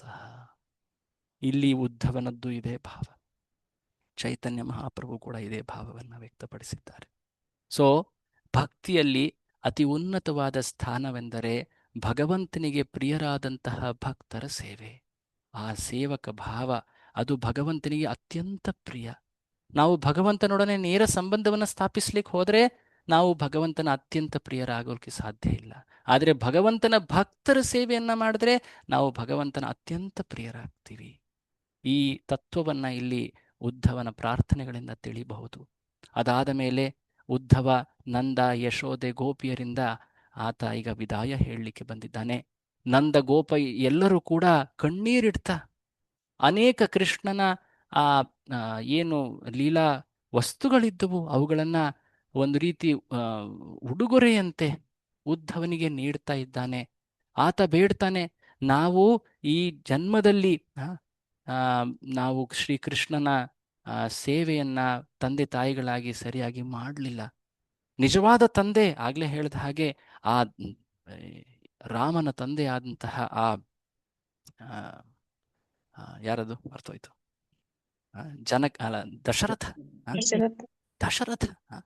ದಶರಥ ಕೃಷ್ಣ ರಾಮನ ವಿಯೋಗದಲ್ಲಿ ತಕ್ಷಣವೇ ಮೃತಪಟ್ಬಿಟ್ಟ. ನಾವಿನ್ನೂ ಜೀವಿಸಿದ್ದೀವಿ, ನಮಗೆ ಆ ಪುತ್ರನ ಆ ಕೃಷ್ಣನ ಕುರಿತಾಗಿ ಪ್ರೀತಿ ಇಲ್ಲ. ಅತ್ಯಂತ ದೈನ್ಯದಲ್ಲಿ ಅವರು ಹೇಳ್ತಾರೆ, ನಾವು ಮನಸ್ಸಿನಿಂದ ವೃತ್ತಿಯಿಂದ ಆ ಕೃಷ್ಣನ ಸ್ಮರಣೆಯನ್ನ ಮಾಡ್ತೀವಿ. ವಾಚೋ ಅಭಿಧಾಯಿನೀರ್ ನಾಂ ಕಾಯಸ್ತತ್ಪ್ರಹ್ವಣಾದಿಷು. ಇದರಿಂದ ನಾವು ಆತನ ಸ್ಮರಣೆಯನ್ನ ಮಾಡಿ ಮುಂದಿನ ಜನ್ಮದಲ್ಲಿ ನಾವು ಸರಿಯಾದ ತಂದೆ ತಾಯಿಗಳಾಗ್ಲಿಕ್ಕೆ ಪ್ರಯತ್ನ ಪಡ್ತೀವಿ. ಕೃಷ್ಣ ನಮ್ಮನ್ನ ತೊರೆದು ಹೋಗಿರೋದು ನಮ್ಮ ಅವಗುಣಗಳಿಂದಾಗಿ. ಆತ ಎಂತಹ ಸತ್ಪುತ್ರ ಅಂತ ಹೇಳಿ ಅವರು ಮರುಗ್ತಾ ಇದ್ದಾರೆ. ಇದು ಒಂದು ರೀತಿ ಸಂಚಾರಿ ಭಾವ. ಅವರು ಆ ವಾತ್ಸಲ್ಯ ಭಾವದಲ್ಲಿಯೇ ಮಾತನಾಡ್ತಾ ಇದ್ದಾರೆ, ಆದರೆ ಆ ವಾತ್ಸಲ್ಯ ರಸದಲ್ಲಿ ದೈನ್ಯದ ಸಂಚಾರವಾಗ್ತಾ ಇದೆ. ಉದ್ಧವ ಇದನ್ನೆಲ್ಲ ಆತ ಅವರೆಲ್ಲರಿಗೂ ನಮಸ್ಕರಿಸಿ ಅಲ್ಲಿಂದ ವಿದಾಯ ಹೇಳಿ ಅಲ್ಲಿಂದ ಆತ ಬರ್ತಾನೆ ಈ ಮಥುರೆಗೆ ಬಂದು ಆ ಮಥುರೆಯ ಆಸ್ಥಾನದಲ್ಲಿ ಆ ಎಲ್ಲ ಉಡುಗೊರೆಗಳನ್ನು ಕೃಷ್ಣನಿಗೆ ನೀಡ್ತಾನೆ. ಅಲ್ಲಿ ನಂದ ಮಹಾರಾಜ ಹೇಗೆ ಏನೇನು ಮಾತುಗಳನ್ನ ಹೇಳ್ದ ಅಂತ ಆ ಸಭೆಯಲ್ಲಿ ಮುಕ್ತವಾಗಿ ಹೇಳಿ, ಕೃಷ್ಣ ನಿನ್ನ ಆ ಭಕ್ತರು ಎಷ್ಟು ಶ್ರೇಷ್ಠರು ಅಂತ ಹೇಳಿ ಅವರನ್ನ ಕೊಂಡಾಡ್ತಾನೆ. ಕೃಷ್ಣ ಆ ಸಭೆಯಲ್ಲಿ ಎದ್ದು ನಿಂತು ಜೋರಾಗಿ ಅಳ್ತಾನೆ. ಅದಾದ ಮೇಲೆ ಅವರೆಲ್ಲಿದ್ದಂತಹ ಎಲ್ಲ ಭಕ್ತರು, ಉಗ್ರಸೇನ, ಆನಂತರ ದೇವಕಿ, ವಸುದೇವರೆಲ್ಲರೂ ಕೂಡ ಆಶ್ಚರ್ಯ ಪಡ್ತಾರೆ, ಏನಿದು ಕೃಷ್ಣ ಈಗಲೇ ವೃಂದಾವನಕ್ಕೆ ಹೋಗ್ಬಿಡ್ತಾನ. ಅದಾದ ಮೇಲೆ ಕೃಷ್ಣ ಮತ್ತೆ ಉದ್ಧವ ಮತ್ತೆ ಪ್ರೈವೇಟ್ ಆಗಿ ಅಂತಃಪುರದಲ್ಲಿ ಮತ್ತೆ ಭೇಟಿಯಾಗಿ ಕೃಷ್ಣನಿಗೆ ಆ ಗೋಪಿಯರು ಏನು ಹೇಳ್ತಾ ಇದ್ರು ಅದೆಲ್ಲ ಮಾತುಗಳನ್ನು ಕೃಷ್ಣನಿಗೆ ಹೇಳಿದಾಗ ಕೃಷ್ಣ ಜೋರಾಗಿ ಕೊರಗ್ತಾ ಅಳ್ತಾ, ನನ್ನ ಆ ಭಕ್ತರನ್ನ ನಾನು ಎಷ್ಟು ದುಃಖದಲ್ಲಿ ಮುಳುಗಿಸಿದ್ದೀನಲ್ಲ ಅಂತ ಹೇಳಿ ಆತ ಒಂದು ರೀತಿ ಹೊರರೂಪದಲ್ಲಿ ಕೊರಗ್ತಾ ಇದ್ದಾನೆ. ಹೇಗೆ ಗೋಪಿಯರು ಆ ಶೋಕದಲ್ಲಿದ್ದರೋ ಹಾಗೆ ಕೃಷ್ಣನು ಕೂಡ ಶೋಕದಲ್ಲಿದ್ದ. ಕೆಲವೊಮ್ಮೆ ನಾವು ಅನ್ಕೊಳ್ತೀವಿ ವೃಂದಾವನದ ಭಕ್ತರ ಮೇಲೆ ಕೃಷ್ಣ ಎಷ್ಟು ದೊಡ್ಡ ಅನ್ಯಾಯವನ್ನ ಮಾಡ್ದ ಅಂತ. ಆದರೆ ದಯವಿಟ್ಟು ಭಾಗವತವನ್ನ ತಿಳಿಯಿರಿ. ಭಾಗವತದಲ್ಲಿ ಕೃಷ್ಣನ ಭಾವನೆಗಳನ್ನು ಕೂಡ ಹೇಳಲಾಗಿದೆ. ಕೃಷ್ಣ ದ್ವಾರಕೆಯಲ್ಲಿ ಮಥುರೆಯಲ್ಲಿದ್ದಾಗ ಆತನು ಸದಾ ವೃಂದಾವನದ ಭಕ್ತರ ಸ್ಮರಣೆಯಲ್ಲಿದ್ದ. ಅವನು ಎಂದೂ ಅವರನ್ನ ಮರೆತಿರಲಿಲ್ಲ. ಆತ ತನ್ನ ಮಹಿಷಿಯರ ಜೊತೆ ಅಂತಃಪುರದಲ್ಲಿದ್ದಾಗಲೂ ಕೂಡ ಗೋಪಿ ಅಥವಾ ನಂದ, ಯಶೋಧ ಈ ರೀತಿಯಾಗಿ ಮಲಗಿದ್ದಾಗ ಅವರ ಸ್ಮರಣೆಯನ್ನ ಮಾಡ್ತಾ ಇದ್ದ. ಅದನ್ನ ಕಂಡು ಆ ಮಥುರೆ ದ್ವಾರಕೆ ಭಕ್ತರು ಯಾವಾಗಲೂ ಆಶ್ಚರ್ಯ ಪಡ್ತಾ ಇದ್ರು, ಕೃಷ್ಣ ಇಷ್ಟೊಂದು ವೈಭವದಲ್ಲಿ ನಮ್ಮ ಜೊತೆ ಇದ್ರೂ ಕೂಡ ಅವ್ರ ಸ್ಮರಣೆ ಮಾಡ್ತಾನಲ್ಲ, ಯಾಕೆ ಅಂಥ ಭಕ್ತಿನ ಅವ್ರದ್ದು ಅಂತ. ಇದ್ರ ಬಗ್ಗೆ ಮುಂದೆ ನಾವು ನೋಡೋಣ. ಈ ದಿನದ ನಾವು ಚರ್ಚೆಯಲ್ಲಿ, ಸಾರಿ ತುಂಬಾನೇ ಲೇಟ್ ಆಗಿಬಿಡ್ತು, ಈ ದಿನದ ನಮ್ಮ ಈ ಚರ್ಚೆಯಲ್ಲಿ ನಾವು ಈ ಉದ್ಧವ ಮಥುರೆಯಿಂದ ಶ್ರೀಕೃಷ್ಣನ ಸಂದೇಶವನ್ನ ತಂದಿದ್ದ, ನಂದ ಮಹಾರಾಜರ ಜೊತೆ ಆತ ಅದನ್ನ ಚರ್ಚಿಸಿದ್ದ. ಅದಾದ ಮೇಲೆ ಈ ದಿನ ನಾವು ಆ ಗೋಪಿಯರ ಜೊತೆ ಆದಂತಹ ಸಂವಾದವನ್ನ ಕಂಡ್ವಿ. ಪ್ರಭುಪಾದರ ಎಚ್ಚರಿಕೆ ಮಾತುಗಳನ್ನು ದಯವಿಟ್ಟು ತಾವು ಮುಂಚೆ ಇನ್ನಷ್ಟು ಸ್ಪಷ್ಟವಾಗಿ ತಿಳಿದು ಈ ಲೀಲೆಗಳನ್ನು ಅರ್ಥೈಸ್ಕೊಳ್ಳಿ. ನಾವೆಂದೂ ಕೂಡ ಈ ಗೋಪಿಯರ ಭಕ್ತಿಯನ್ನ ನಕಲು ಅಥವಾ ಅನುಕರಣೆ ಮಾಡಬಾರದು, ಅನುಸರಣೆ ಮಾಡಬಹುದು. Not imitation but following. ಅನುಕರಣೆ ಮತ್ತು ಅನುಸರಣೆಯಲ್ಲಿ ವ್ಯತ್ಯಾಸ ಇದೆ. ಅನುಕರಣೆ ಅಂದರೆ ನಕಲು ಮಾಡೋದು, ಇಮಿಟೇಷನ್ ಅಂತ ಹೇಳ್ತಾರೆ. ಆದರೆ ಅನುಸರಣೆ ಅಂದರೆ